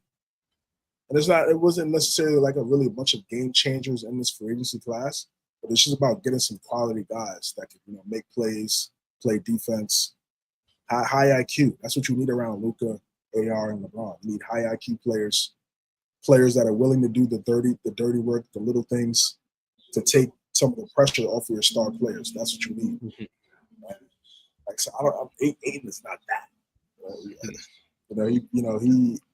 I don't know what type of mindset you would get from DeAndre Ayton right now. How does he view his career? That's a real question. How does he view his career? Does he look at a situation if he goes to the Lakers and he capitalizes on the opportunity, 26 years old, changes his mindset? It's like, I want to be, an all-NBA guy, all-star, lock in. I'm playing with Luka Doncic. This is one of the greatest opportunities for me. It's one of the best teams talent-wise I've been on since I was on that Phoenix Suns team when they went to the finals. How do I want to impact winning?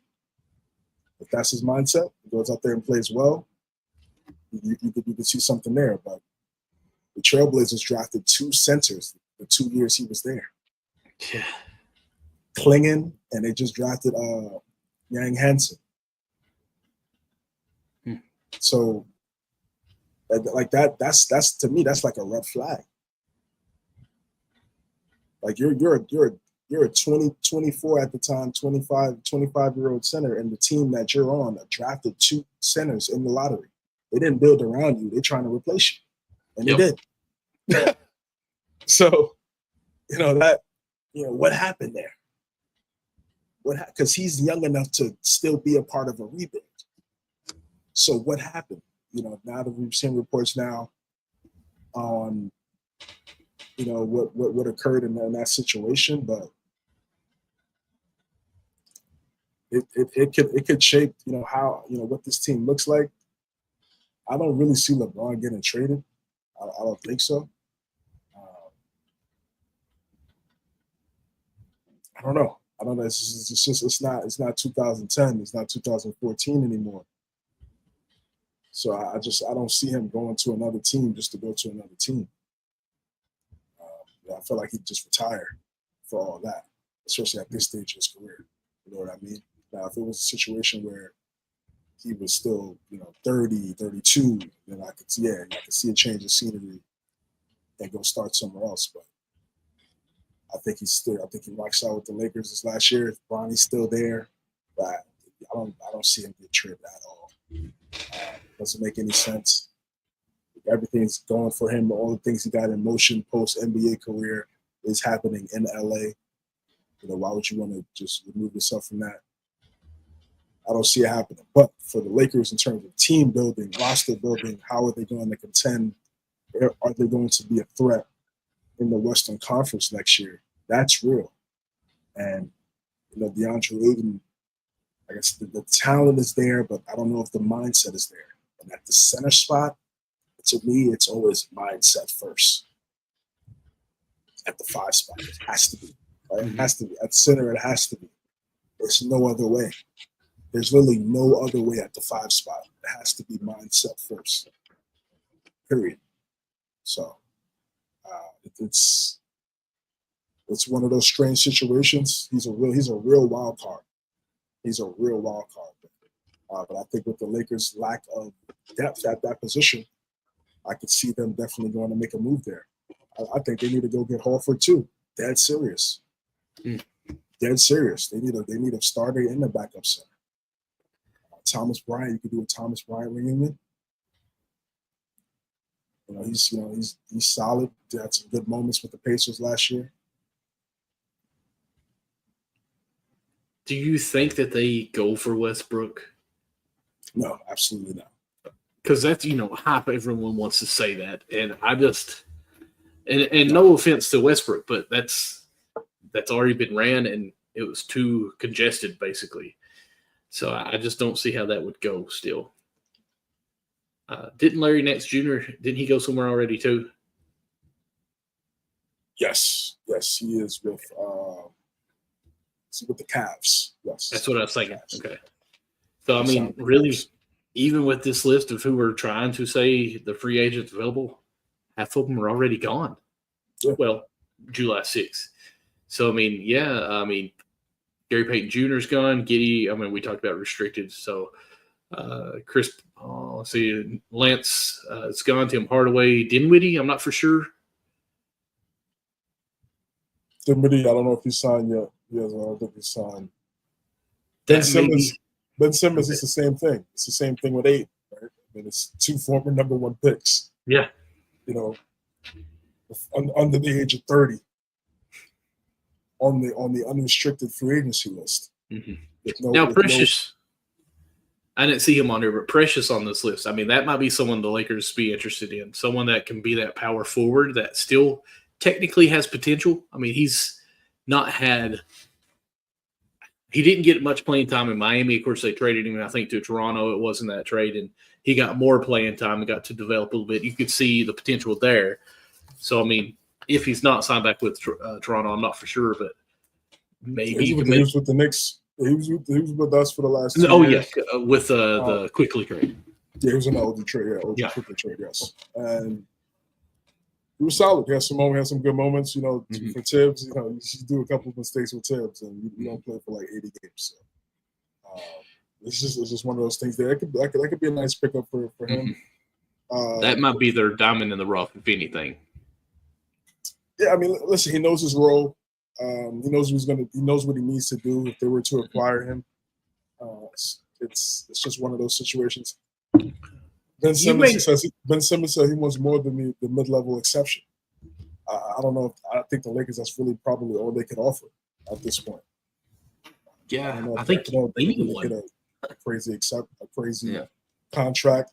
Now there are reports that the Lakers are waiting for next year's free agency, which was supposed to be have more talent, which will give them an opportunity to sign more guys, and obviously extend Luka, which is the ultimate goal. So that's fair. That's fair, and for LeBron's situation, you picked up the option, knowing that maybe this year it's not going to be, you're not going to have the roster that the Mavs have. You're not going to have the roster that the Rockets have that they've built so far. Denver, it's going to look a little bit different. Have they gotten better than Minnesota? And they lost to Minnesota in 5. No. So it's really just about, you got to build around Luka. This is what you made the trade for. But building around Luka is still winning a championship. Luka was just in the finals 2 years ago. So it's you don't trade for him to rebuild. Yeah, it's supposed to be a retool. So what can they do this year to put them in contention to battle against these top teams in the West? So I want to ask you this, and this might be a tough question for you. LeBron on the trade block. So it's a 2-part question. If he were to be traded as a GM receiving LeBron in a trade, what would you be willing to give up on that? And that's what I'm saying. I just don't even see what type of move, what that looks like, because LeBron is on a year-by-year basis. It makes no sense. It doesn't make any sense. Anybody that's saying that's going to happen it's just confusing. The only team that I could understand would be like a Charlotte Hornets. It's like, hey, we could get LeBron. We'll trade anybody we can to get him because that's going to put butts in the seats. but I don't think that would happen. That's such a that's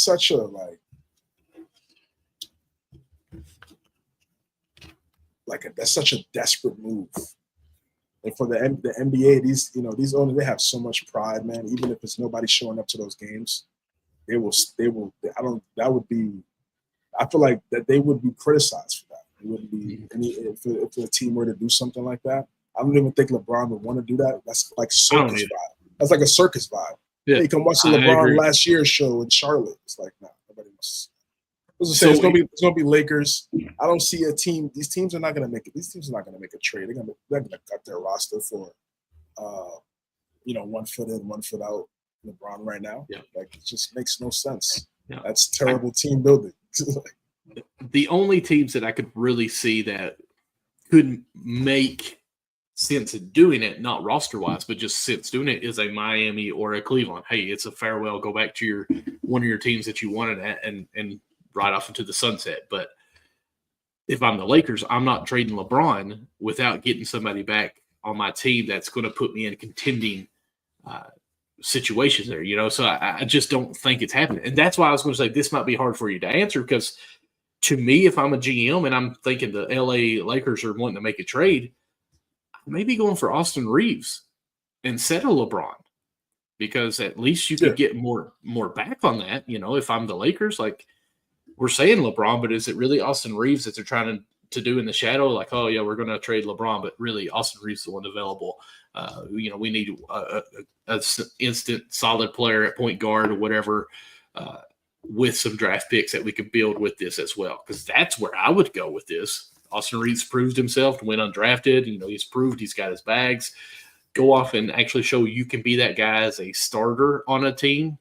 And we're going to get back a guy that fits into our team here, plus picks that we can build on right away. Trade picks for another guy, and start moving some inventory. Yeah, Lakers should build their team like how the Pacers have their team. Right? Nembhard and Halliburton, they're not the best defenders, but they're a dynamic backcourt, and what they bring to the table is unique, and it creates issues for opposing defenses, just like Luka Doncic and Austin Reeves. So they have Neesmith, Siakam, and Miles Turner at the time. So your front court is defensive minded. Your small forward to center is defensive minded. That's what the Lakers have to do. From since their backcourt, they're not great defensively. I'm going to say Luka's defense improves this year with him slimming down. Yes, should improve with the lateral quickness. He's 26 years old. I'm just not going to say he's going to be a cone for another decade. Like, right. I just can't. I'm not just going to sit there and say that. Right. So that's how you have to build this Laker team. Small forward to center have to be defense, versatility, and best case scenario, if one of those three positions is a dynamic all around guy, you got a shot. You got a shot. You got to definitely have a shot to do some things. But right now, I just it's Luka, Reeves, LeBron, Rui, and there's a question mark at the 5 spot. Right. So and if you put Ayton at that 5 spot, okay, you have LeBron, Rui, and Ayton in the pick and roll defense. Wow. That's tough. That's a tough watch. Doesn't block shots. This team is interesting, man. I don't know what they're going to do. I mean, they definitely need to make some moves. I tell you one thing I'd be interested in doing is reaching out to the Cavaliers. You need a 5, and they've got Mobley and Allen that they both mix there, and Cavaliers really hurt at that small forward spot of who really is jumping in there. So if you could get Austin Reeves for an Allen in some form of fashion with picks or whatever you want to make it even, that could be a possibility because it kind of helps both. You're saying, okay, we're going with, obviously they're going to keep Mobley and not Allen, but just out of respect, I was trying to go there. Right? So you got Mobley with bringing Austin Reeves, and of course they just got Alonzo Ball and Garland and Spada. So I mean, that would be a good shot of a. It's a lot of team that- guards. It is, but Alonzo can play that 3, and then It's a lot of Austin guards. Reeves, that's going to be small at the 4, but a lot of them are running 4 out and a big now. So I mean, OKC would be. Cleveland would be foolish to trade Jared Allen.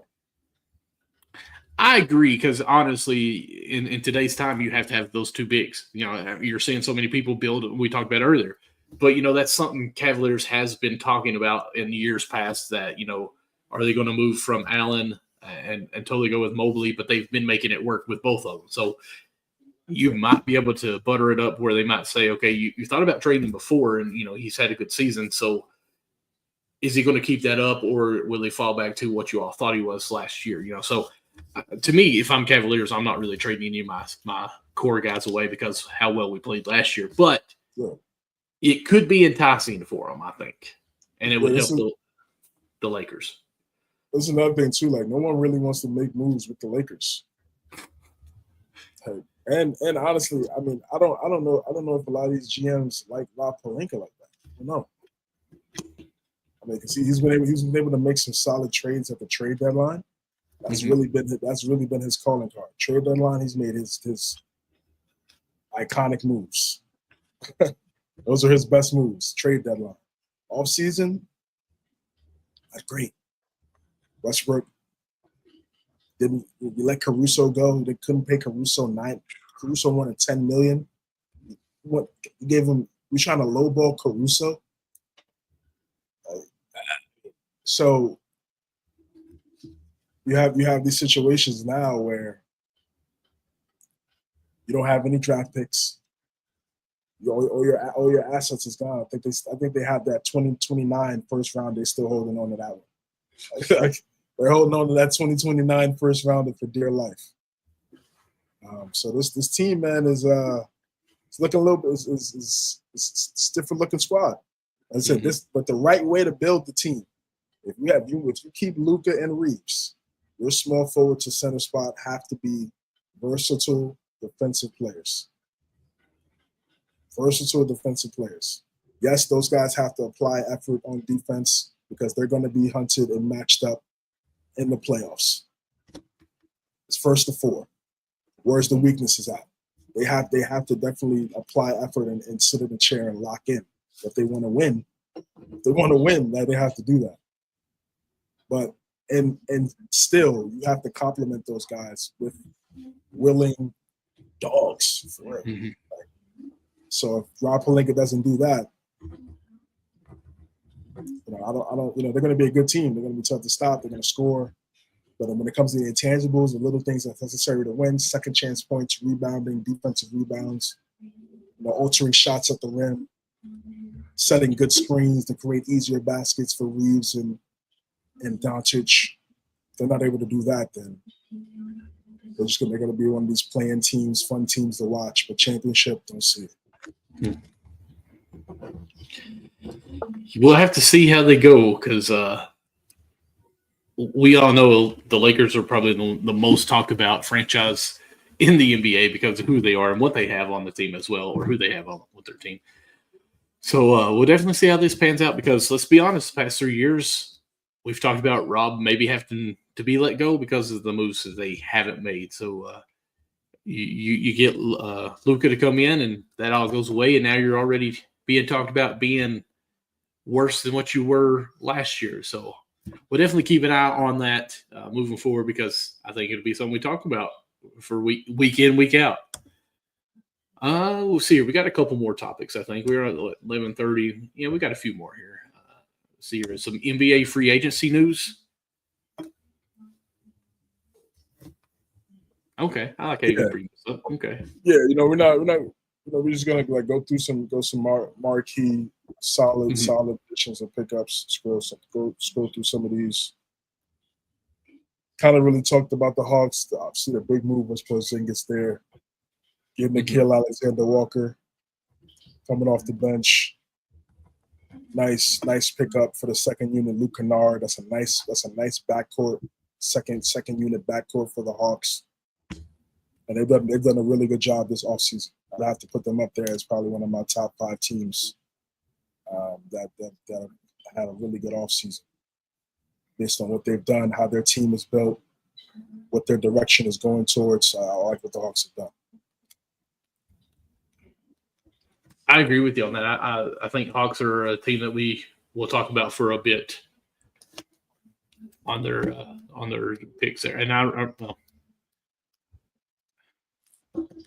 it's hard to commit to the Hawks until we actually see how it pans out because it's the Hawks. I'll say that, but they look like they're moving in the right direction at least. Yeah, for sure. For sure. Celtics, man, this team looking completely different now, man. Celtics squad. Anthony Simons, we discussed that last week. Big trade, Drew Holiday moved on. Porzingis moved on.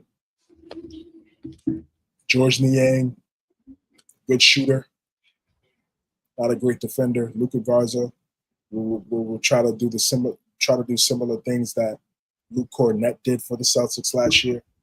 That would be his role. And a lot's going to be asked for Anthony Simons, man. Mm-hmm. He's the spotlight is going to be on him. He's going to have that Celtic jersey on. Everybody will be watching, just because of how this season is shaping out for the Celtics, based on what we've seen for the last few years and how their roster was constructed. So with him being one of the young players that could bring some type of hope in a different direction, an upside for the Celtics, if they were able to extend him and keep him long term, everybody's going to be watching what him and Jaylen Brown and Derek White do this season. And there's some social media rumors that there's a chance that Jaylen Brown is being talked about possibly being traded. I don't know. I don't know how true some of this talk is, but it's like I said, that's why I wanted to say social media, because who knows, man? Everything's crazy right now. Yeah, I don't see that happening. That doesn't make any sense for the Celtics. If the goal is to still win, why would you get rid of your All-NBA guy, Finals MVP? Yep. It's just an unfortunate circumstance that happened to Tatum. That doesn't mean just completely dismantle the whole team. Getting rid of Holiday and Porzingis was inevitable, just based on just how these contracts are, how the cap is now. Nets. Daron Sharp, Zaire Williams, nice young players. Michael Porter Jr. is really the marquee thing there. We'll see how that plays out, man. Hornets, they re-signed Trey Mann, Connaughton, Plumlee, and Colin Sexton.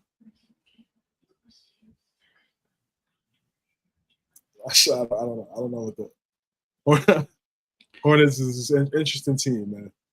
There's some good pieces. Great uniforms. Trey Mann and Sexton kind of do the same thing. Mm-hmm. Yeah, I don't know what they're doing. Great uniforms. Yeah.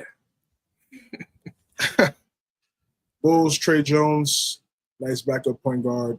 Isaac Okoro, really solid defender. Versatile guy. If he can get the floor spacing down, it could bring a lot of even more value to that team. They need a defense. Giddey's not the best defender. Kobe White's not the best defender. It's just cool moves. Cool moves. The Cavs. Sam Merrill. Need a sniper. You need the floor spacing out there. 4-year deal. That's a nice extension and re-sign for Merrill and the Cavs. Lonzo Ball is a Cleveland Cavalier. Isaac Okoro, as I said earlier, was a part of that move. I like that trade. I like that trade a lot for the Cavs. I believe Lonzo Ball brings similar traits that Caruso could bring. That Caruso brought to Oklahoma City. Mm-hmm. They were teammates. That backcourt had everything. You had everything with that backcourt. There's times where Lonzo, he's going to be able to make baskets and make shots much easier for Donovan Mitchell, for Evan Mobley, for whoever's out there, period. The defense, the leadership, The floor spacing, it's improved his shot. It's just about availability for Lonzo. That's really what it's all about. When he's out there, he's on the court, he impacts winning. We saw how different that Chicago Bulls team looked when he was there and when he wasn't there. And even when he wasn't there, that team still had Zach LaVine and DeMar DeRozan. And they still looked like a completely different team when he wasn't out there with them. Mm-hmm. So if he's healthy, he's 1,000,000% going to help this Cavs team. And I hope he does stay healthy because now he's on a winning team, and I believe he makes winning plays. So this could be a nice fit for both parties. So I like this move. Mm-hmm. And I'm going to say this too because it's kind of breaking on the college level. Jackson Robinson, who played for Kentucky, he was one of the big players for BYU when Mark Pope was there. Then he went to the Combine and did the whole thing on that, but came back for a senior year at University of Kentucky. Broke his hand halfway through, couldn't finish the season, went into Combine, couldn't do anything because of his injuries, and so a lot of people passed on him. He went undrafted, but he did just sign a contract with the Cleveland Cavaliers G League team. So I honestly think that's a good steal for anyone that picked him up because he is lights out from the three-point line. He's a good playmaker. If once he's healthy, he can actually show what he could have been. And I think, you might see him as a two-way. Obviously, I don't think he's going to come in right now and be like, oh, Cavaliers, you got to steal, here I am, and blossom out Rookie of the Year. But I'm just saying, in a year or two after he develops with injury and the G League play speed and gets up to par with that, I think that could end up being a really good piece that went unnoticed because of his injuries. Just going to say that.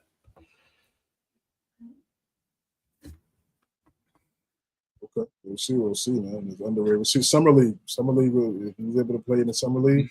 They're talking about he should be healthy by then. But again, Alonzo Ball, I think is a wonderful pickup for them because honestly, 1 through 3, any of them can bring it up. Alonzo, I think, will be kind of like your point guard coming in and move Donovan to shooting guard.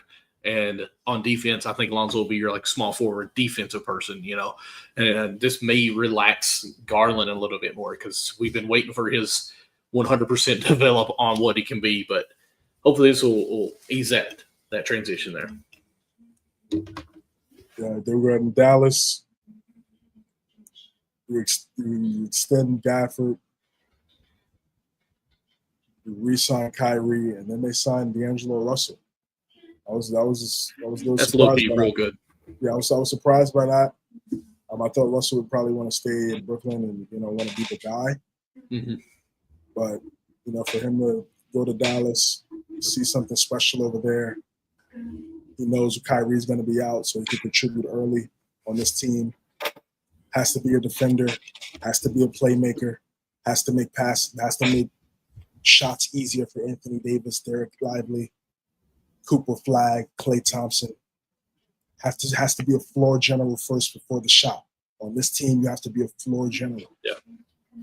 The shot, the mid-range, the three-point shooting, all those shots that he's accustomed to getting that he can make, those shots will be there. But with this starting five, you have to get everybody else involved. They have to be number one priority. Then with the second unit, with other lineups, then you could get to your scoring bag. Then you get to what you did in Brooklyn, what you did with the Lakers, Minnesota, Golden State. That's what you could do. But with this lineup here, like I said, I like the pairing because Jason Kidd is the head coach, so we could give him different type of knowledge and wisdom from Kidd, I suppose some of these other coaches that he's had in years past. So I think it's going to help Russell, who still, has a bunch of years left in his career. Mm-hmm. A nice pit stop, it's a short deal. If he helps impact the winning, he could get a deal somewhere else and get a long-term deal. So, like I said, I like this move for Dallas. I like it for D'Lo.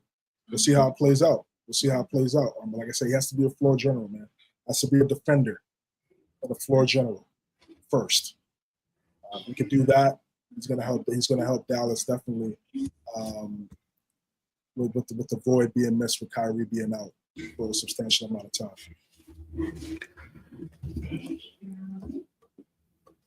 Yeah, I think Russell coming in there, he is going to be the guy actually for a little bit until Kyrie is there. He can think that way and come in at good pickup.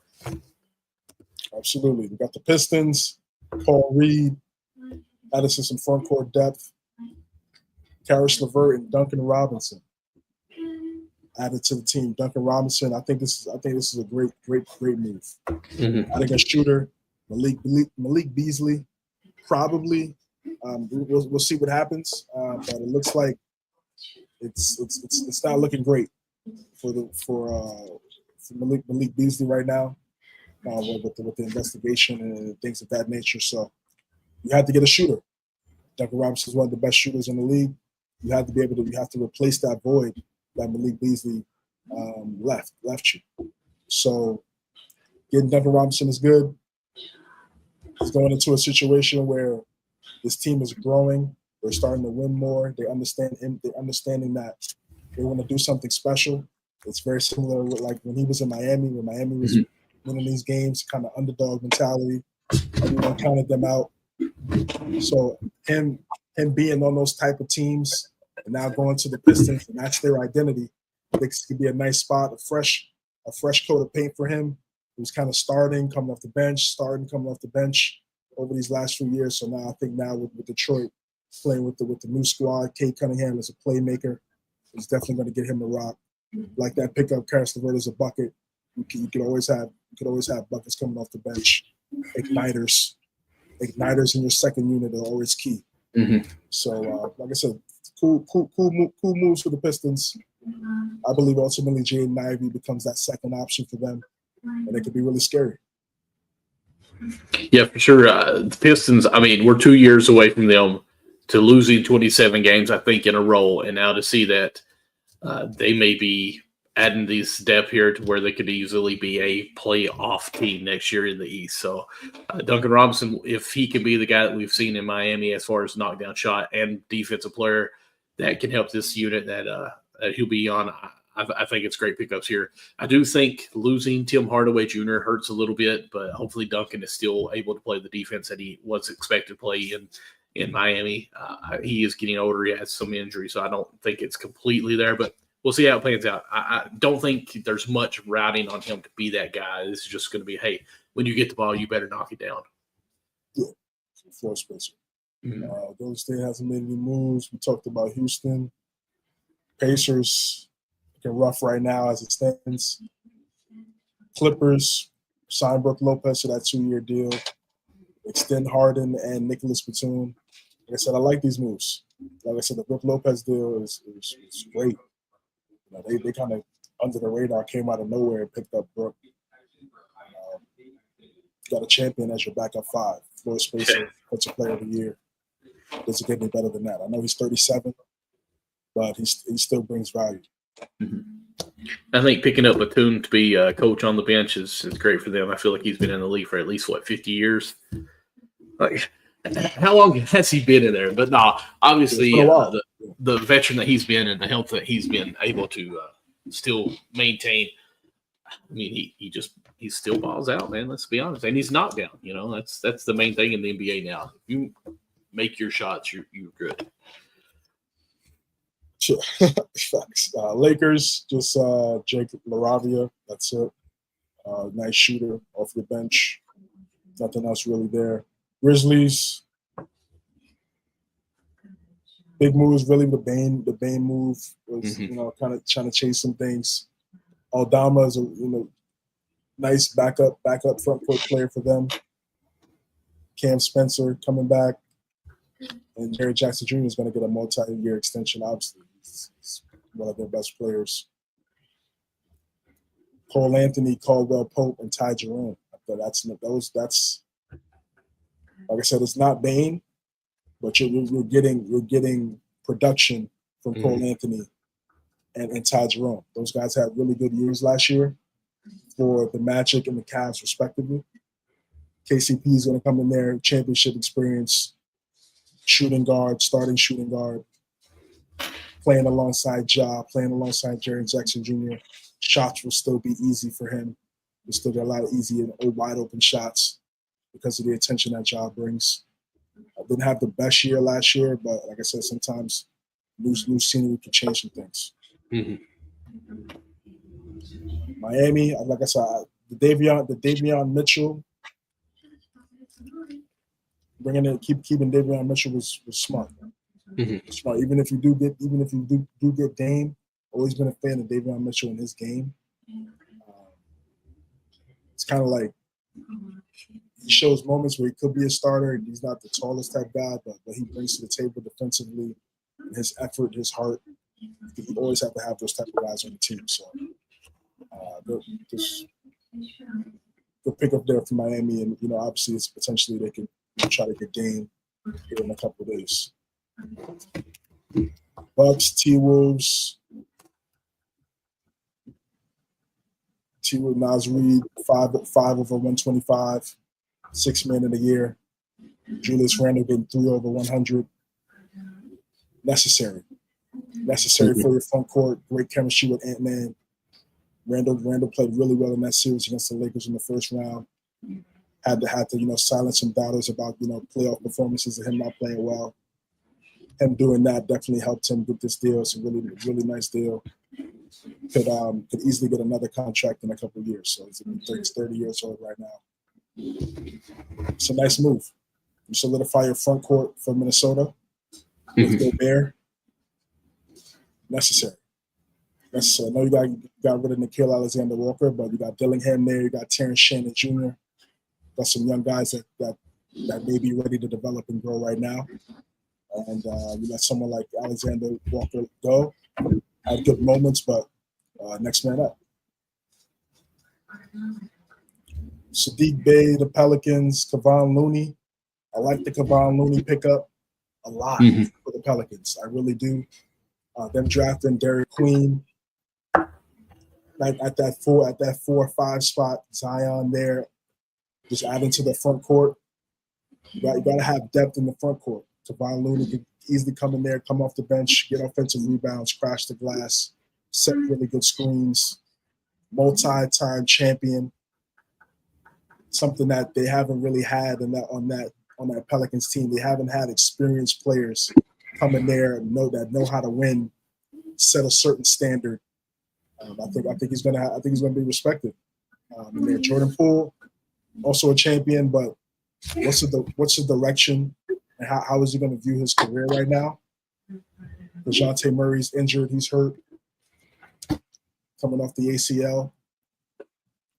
Pelicans just the same old Pelicans. I mean, they have talent, but there's really no direction. That's what the Pelicans are. But I do like the Kevon Looney pickup and what he brings to the table. I feel like that's necessary for a team with a young front court and with Williamson and Queen.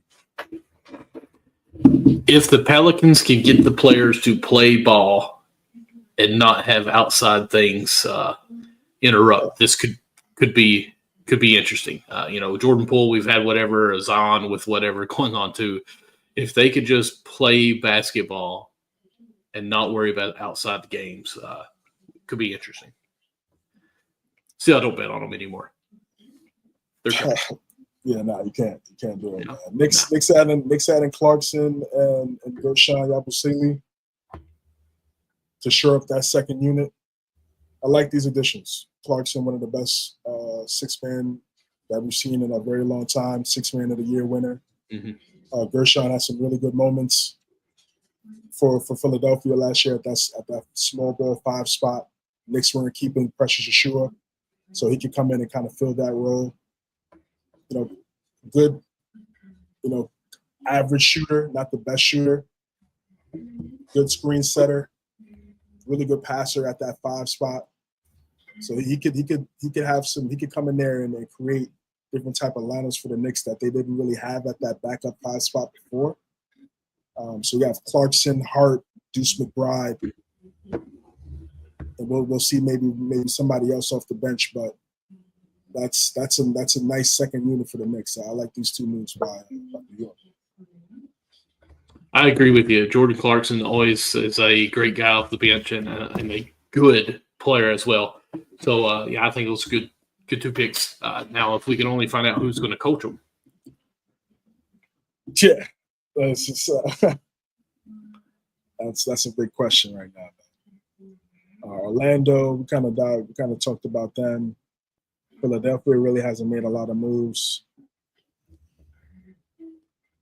Mark Williams, got traded to the Suns on draft night from the Hornets. It's crazy that this Phoenix is funny, man. They needed a center when KD was there. Now they drafted one, and then they traded for one on draft night. And it's crazy. But I like that move for Phoenix though. That shows me that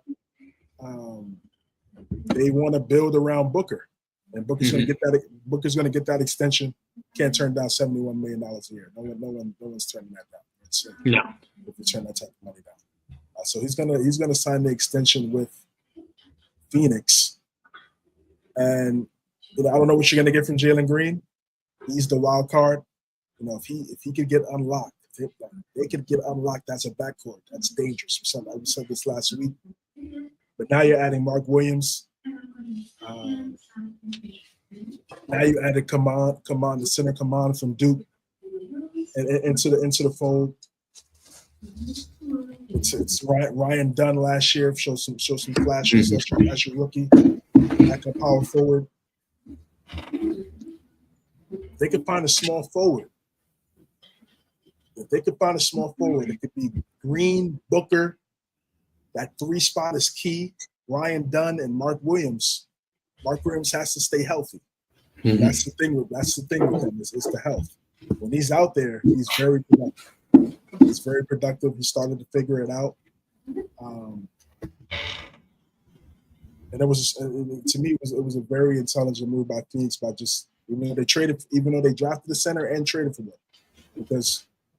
because of Williams' inability to stay on the court at times, you need a security blanket. So if Kaman could grow and develop and be productive for Phoenix, I think that's just going to help their future. Because I think, again, they're in a weird situation where Booker's still young enough where you can still retool. Mm-hmm. And I think that's what they're doing right now with some of their pickups. I know Dylan Brooks would probably be the starting small forward. So Brooks, Dunn, and Mark Williams with Jalen Green and Devin Booker, you can't lay down. No. You can't lay down that night. You can't lay down that night if you're one of these teams. Like that's a tough night. That's a tough night dealing with Booker and Green. And then you got to worry about Dylan Brooks annoying everybody. Yeah. So I like the moves that Phoenix did. I don't know what that means win total wise, but are they competitive? Are they going to be a little bit more competitive? Are they better defensively than what they were last year? Yes.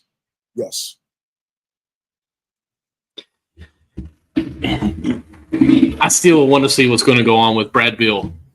That's the main there because, like you said, Dylan Brooks, defensive minded, definitely great. Jalen Green, so you got a chip on his shoulder being traded for KD.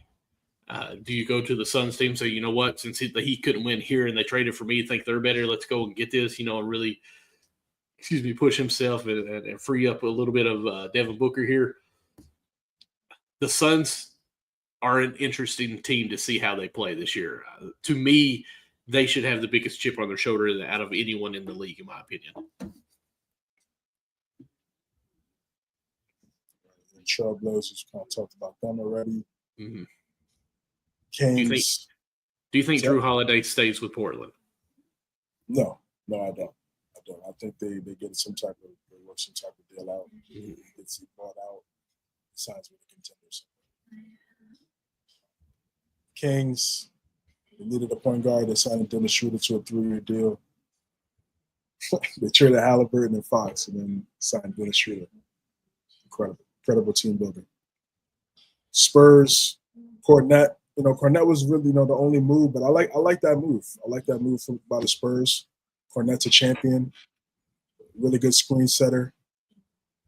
He's going to create some lanes for Fox and Castle. Mm-hmm. Dylan Harper. You can have a lineup out there where you can put Wembanyama at the 4, Cornette at the 5.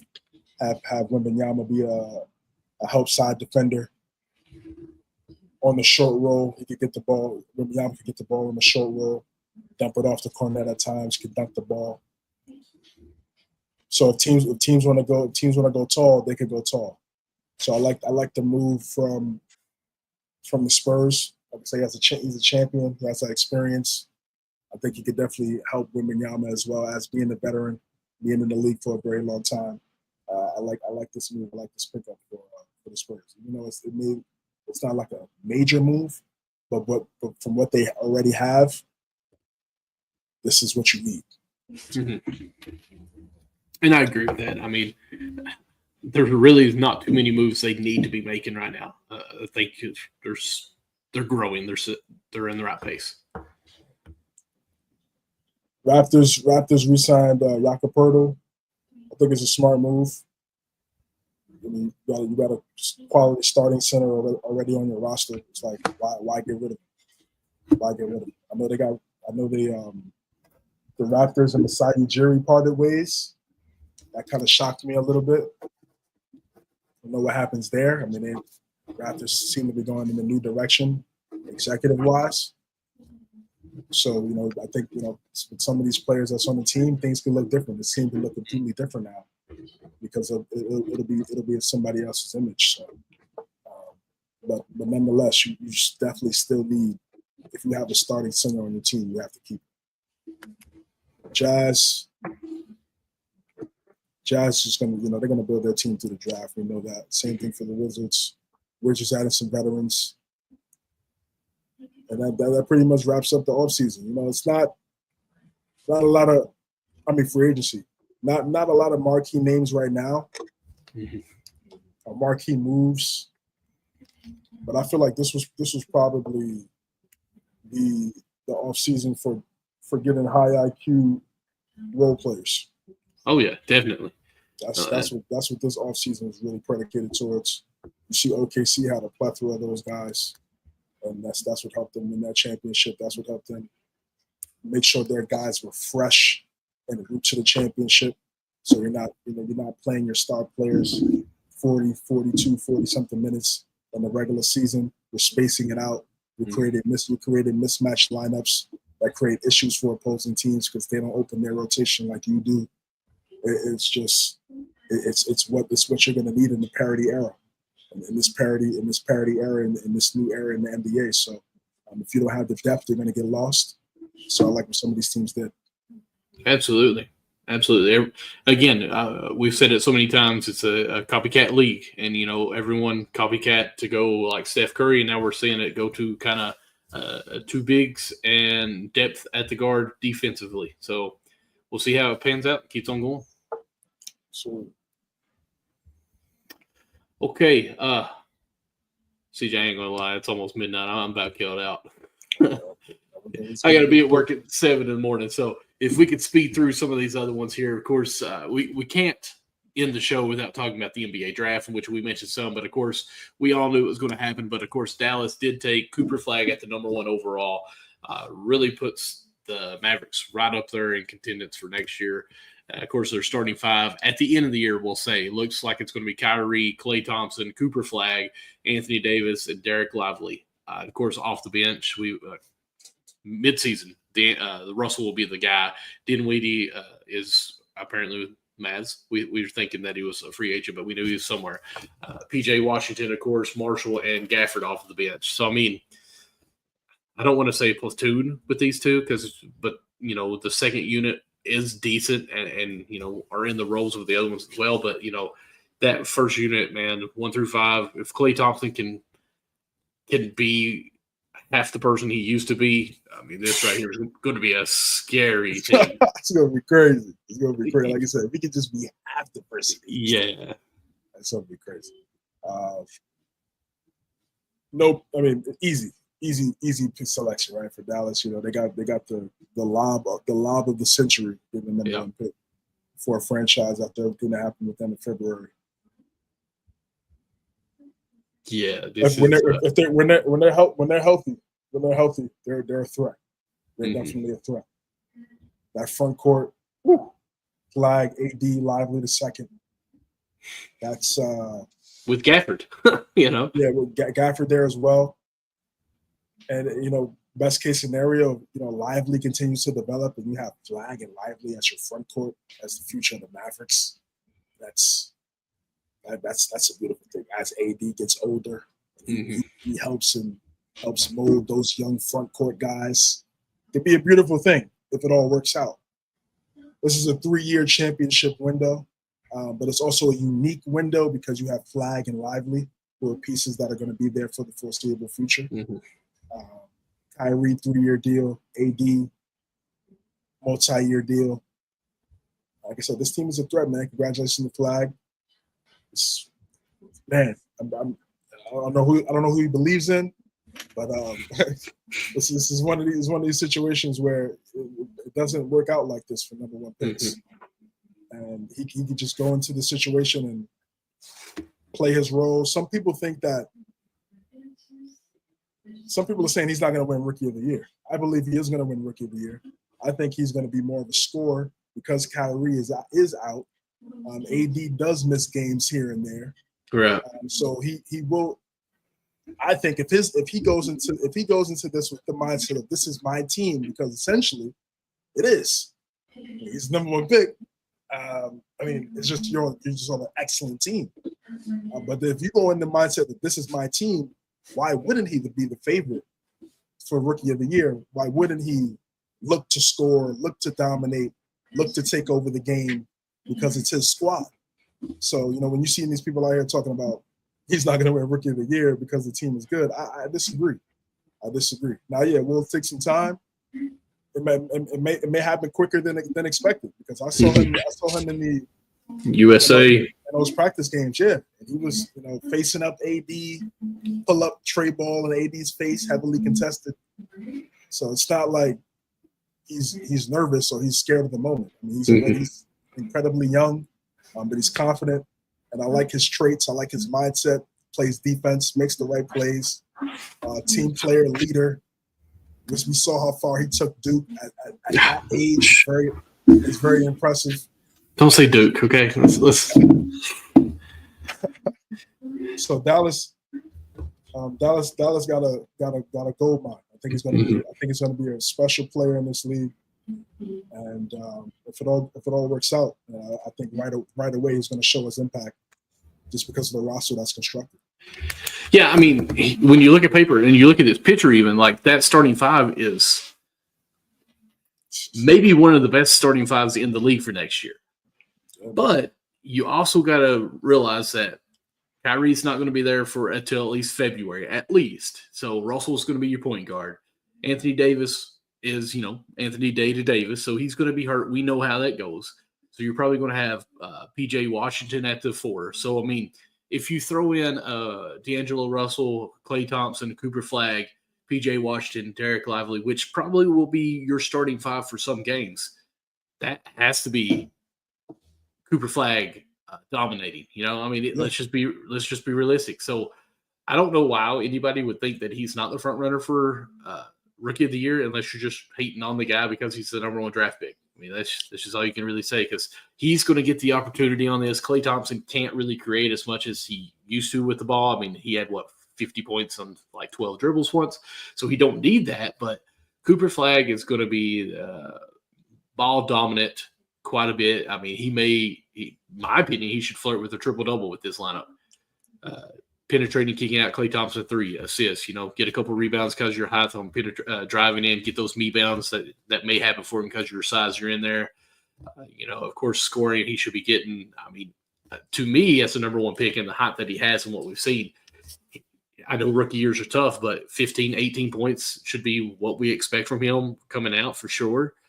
With, I'll say 8 and 7 as far as, 8 rebounds, 7 assists for his first year. But still, that's great numbers. So, we'll see how it goes. I think he's number one pick. He has to be the front runner for Rookie of the Year. It's dumb to not think so. Yeah, I'm gonna say 19, 7, and 4. Okay. On some really nice shooting splits.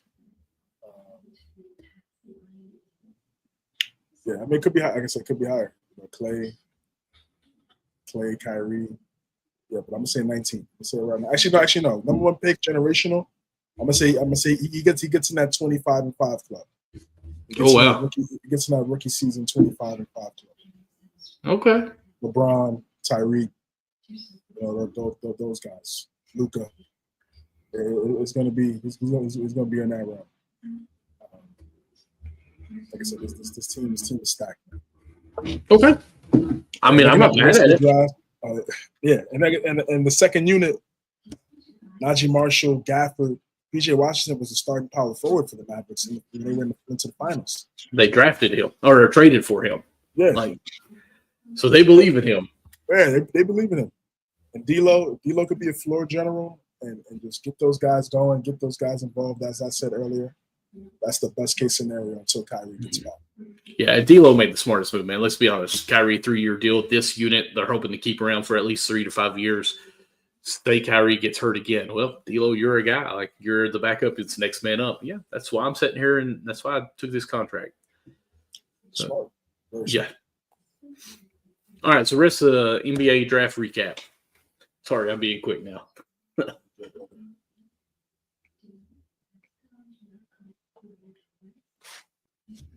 I just want to recap some of the picks that I like. BJ Edgecombe to Philadelphia. I like that move with Maxey and Jared McCain. It's a nice three perimeter core right there for Philadelphia. In terms of already what they have, I think he's gonna make an impact for them off the bench right away. Ace Bailey. A lot of people had their opinions on whether he wanted to play in Utah. Didn't participate in some workouts during the draft to try to write his own story, and ultimately ended up in Utah. I think it's a great situation for him. He's going to get the basketball. They desperately need a number one guy. They're looking for a franchise guy. So when people came out and said that he would be upset to go to Utah, I didn't understand why, because he gets to be the guy. They're going to look to him. He's still very young. But if he plays to what his upside is, and they keep marketing in Kessler, whoa. And then they already have and then they drafted Walter Clayton Jr., champion, Florida point guard. There was a lot of talks about him, and a lot of people think he's going to be really good. I'm one of those. Yeah, I like his game a lot. They have Isaiah Collier there already. Keontae George at the guard spot there right now. So somebody's they got to figure it out. They got to play to earn it.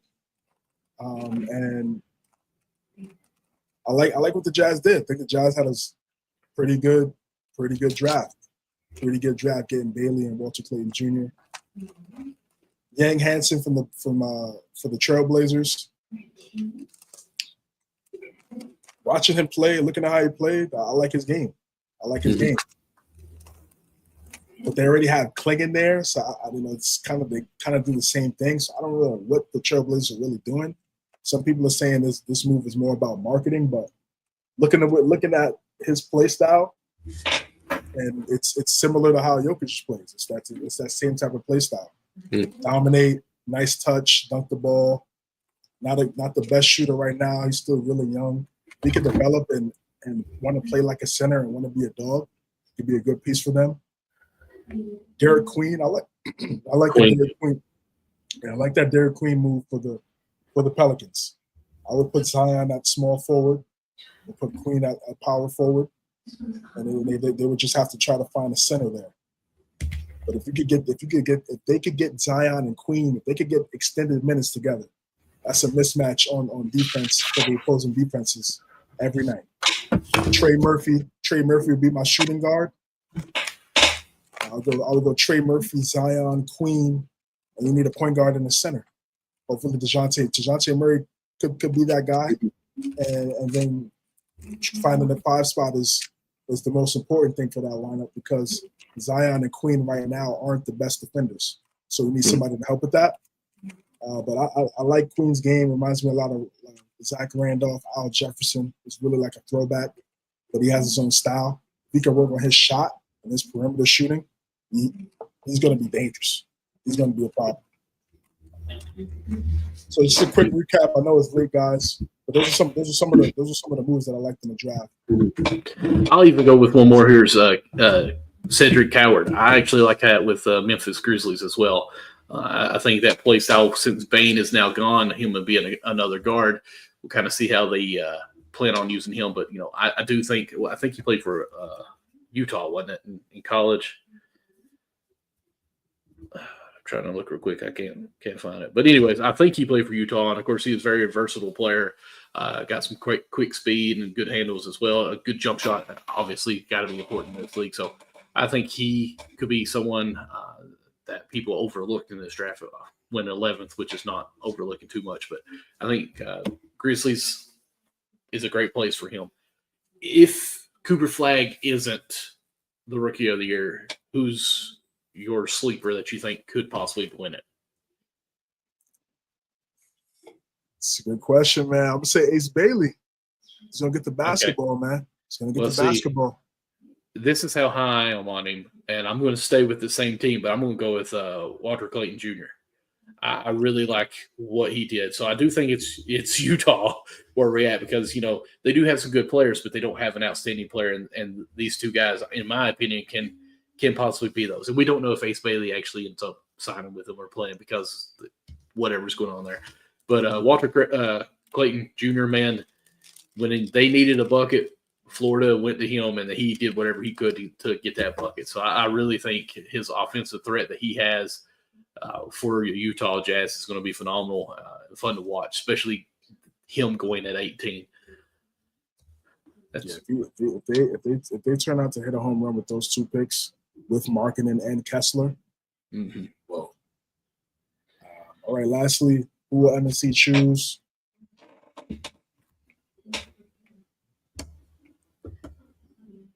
See what we got here. Battle Texas. Who wins in this playoff series when fully healthy? Oh, wait, didn't I ask you this actually? Yeah, 25-26 Mavericks or the 25-26 Houston Rockets. Cool. No, I actually said OKC in Houston. Let's see here. In this matchup, man, completely healthy. Nobody's got any injuries. I won't go Dallas. Okay. I'm going to go Dallas because my reason, like you said, Cooper Flagg in the summer last year playing against AD and some of the other ones, we saw the highlight reel, but he looked dominant in the highlight plays, so we don't know what went on behind the curtains. But Anthony Davis, one of the best two-way players we have in the NBA, went completely healthy. Kyrie, obviously, he's got the ring. He did so much in Cleveland for that. And if he's still playing at that level, my goodness, how can you pass up on that? I think I'll do it this way. Kyrie gets the advantage against, Van Fleet going head-to-head here. Thompson, obviously, against Amin against Clay, just for the youth and the being healthy, able to move, play defense, score, do everything. So I give the edge to him. I'm going to say Cooper Flagg because even though we don't know he's the number one overall pick, it's got to be there. Now, you may hate me on this. Kevin Durant, man, what all he can do on the offensive side, man, he's a mismatch, nightmare. But Anthony Davis is also a mismatch nightmare when he wants to play tough. So I don't know who I'd give the edge on those two because the defense that Anthony Davis plays is hard to rate that as far as the player in today's time. But obviously KD's got the weapons, and if he's completely healthy, you got to go KD for just that alone. But the defense where Anthony Davis is a two-way player makes it more close than what most people would consider. And Sengun and Lively, I'm going to give the edge to Sengun for the weapons that he does have. But with Kyrie, that helps Lively so much more. So it's going to be very close in what I broke down on that. But I'm still going to go to Dallas. There's more rings in Dallas than there are in Houston. I don't know. Van Fleet's there too. I forgot about that. So now there's 3 there if you count KD's 2 rings. Yeah. Kyrie you and count Davis. you're going to count Clay's 4. And Clay. Yeah, so never mind. There's 4 rings in Dallas. Yes. This is a great series. It's a 7-game series for sure.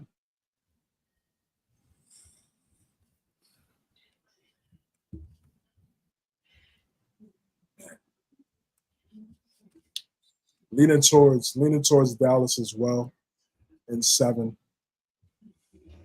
It's just tough to say what Kyrie's going to look like after ACL. You know, we don't know. There's so many unknown tangibles here. It's difficult. It's a close series, man. I mean, man, Houston. I'm gonna say he actually. I'm gonna stick with Dallas. But like I said, I feel like Flag is gonna play much better than what people expect right away. It's gonna be very similar to Wembanyama, the way Wembanyama got it going early. Summer League is gonna tell us a lot. And like I said, with AD being motivated, it's going to be a motivated AD. With the most help AD's ever had as well. Yeah, and the front court, no question.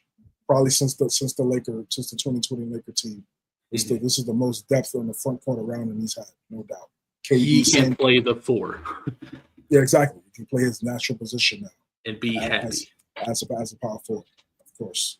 So I think that just helps with everything. So I'm gonna go with Dallas in a close, tough series. Definitely 7 games. Yeah, definitely 7 games. No doubt about that. All right, last one. KD actually was involved in this one as well. The first post was, who comes off the bench? This is a graphic from the volume. You got Tim Duncan, Michael Jordan, LeBron James, Kobe Bryant, Kevin Durant, Shaquille O'Neal. And then someone quote tweeted it, said, and added KD and said KD was the imposter. And KD responded, none of them can guard me. How about that? So what do you think, though? Who comes off the bench here out of these six players? Man, that's tough. Is it? Well, I said it so fast. Is it? Well, I think KD is who I probably would go with. It just depends on how I want to go with the lineup. Because, me thinking, the best passer on this lineup is LeBron James. So is he running the point and Kobe at the 3 and Kobe at 2 and Michael Jordan at the 3, and then you got Duncan and Shaq? Or, do you say, well, we're going to run Michael Jordan at the point, and then I would want KD at the 3 as far as the offside guy there with that. But so I'm going to KD. He even looks like he's just randomly placed in this photo. Everyone else looks like they belong. So that's who I'm going with. Who is that? Who you're going with too? Yes. Okay. Yeah, KD. But see, I've always liked KD's play, just the versatile that he is on offense. Like, if he's got a small, he can back him down. If he's got a big, he can take him out 3-point line, do whatever he wants. And I've always respected what he can do. LeBron, I'm not hating on him as I always do, but if he didn't have his size, I don't know what all he could really do. As far as this part, later on, he's more backer down, and then I'm going to do this here. KD's just got the weapons I've always liked. Not saying anything LeBron has done is bad. It's just the weapons that he has are crazy good. Yeah, just different type of player. But for my lineup, I already have Jordan and Kobe in there. I put LeBron at the 1. LeBron is already a pass first guy, so he's completely 1,000,000% but okay deferring to Jordan and Kobe when it comes to shots. He's going to put those guys in the best position to succeed. And then defensively for my front court, we got Tim Duncan and Shaquille O'Neal. I mean, it really doesn't come any close to that. In these comments. That's 9 championships combined between both. The 3 people saying Duncan off the bench. I mean, they got to be early 20s. Yeah, early 20s. I mean, even in my early 20s, I wasn't thinking like that. But it's I don't know. These are the new NBA fans. Duncan. Yeah. But it's not necessarily the wrong. It's not as they can feel how they feel about KD. They've seen KD. They grew up watching KD. So it's not all casual talk. It's like I watched this guy play. I may not have seen Tim Duncan, probably saw the tail end of Tim Duncan, and they were small when they saw Tim Duncan, do what they did against the Heat during those years. Right. But still, it's talk about who's a better all-time player. It's not close. And you just look at what Tim Duncan did in those playoff runs, battling against Shaq and Kobe. Right? You know, so, Yeah. like, Both going of up them. Yeah. Against both of them. yeah, that's what I'm saying. Going up against Shaq and Kobe, bro. You know what I mean? So, and succeeding and winning playoff series, winning championships with those guys together as a duo. So I don't even think it's close. No. Honestly. So yeah, I would in this scenario, KD 6-man. Respect that. And that's just what it is. I feel like him saying that they can't guard me. I feel like he's saying that he agrees. Him saying trying to like deflect and be like, oh, don't worry about that. And then like I said, he's in the conversation. But yeah, it was funny for him to say that, kind of like kind of switch it up. But yeah, definitely going KD here. Man, could you imagine Michael Jordan guarding him? That would be fun to watch. It would be fun to watch. I really just see Michael Jordan just dunking over, you know what I'm saying? Just blow by. And you know, it'd be bad. There's many times that we've seen Kobe shut down LeBron, hey, I want to guard him. And I mean, Kobe defensively kind of gets underrated a lot too. Yeah, absolutely. People, 9-time first team all defense. They absolutely sleep on Kobe. That's for sure. It's sad. Actually, say, Kobe. Yes, sir. That's my brother's. I was supposed to give it to him like 3 weeks ago, but it's a Kobe rookie card. I kind of don't want to give it away. I got a Kobe card too somewhere. I'll show it in the next show. There we go. Well, CJ, I think that wraps up our show. Thank goodness it's 12:20 almost, and I've got to get up kind of early. 7 o'clock in the morning is when I got to be at work. But when you're the boss, it's okay sometimes.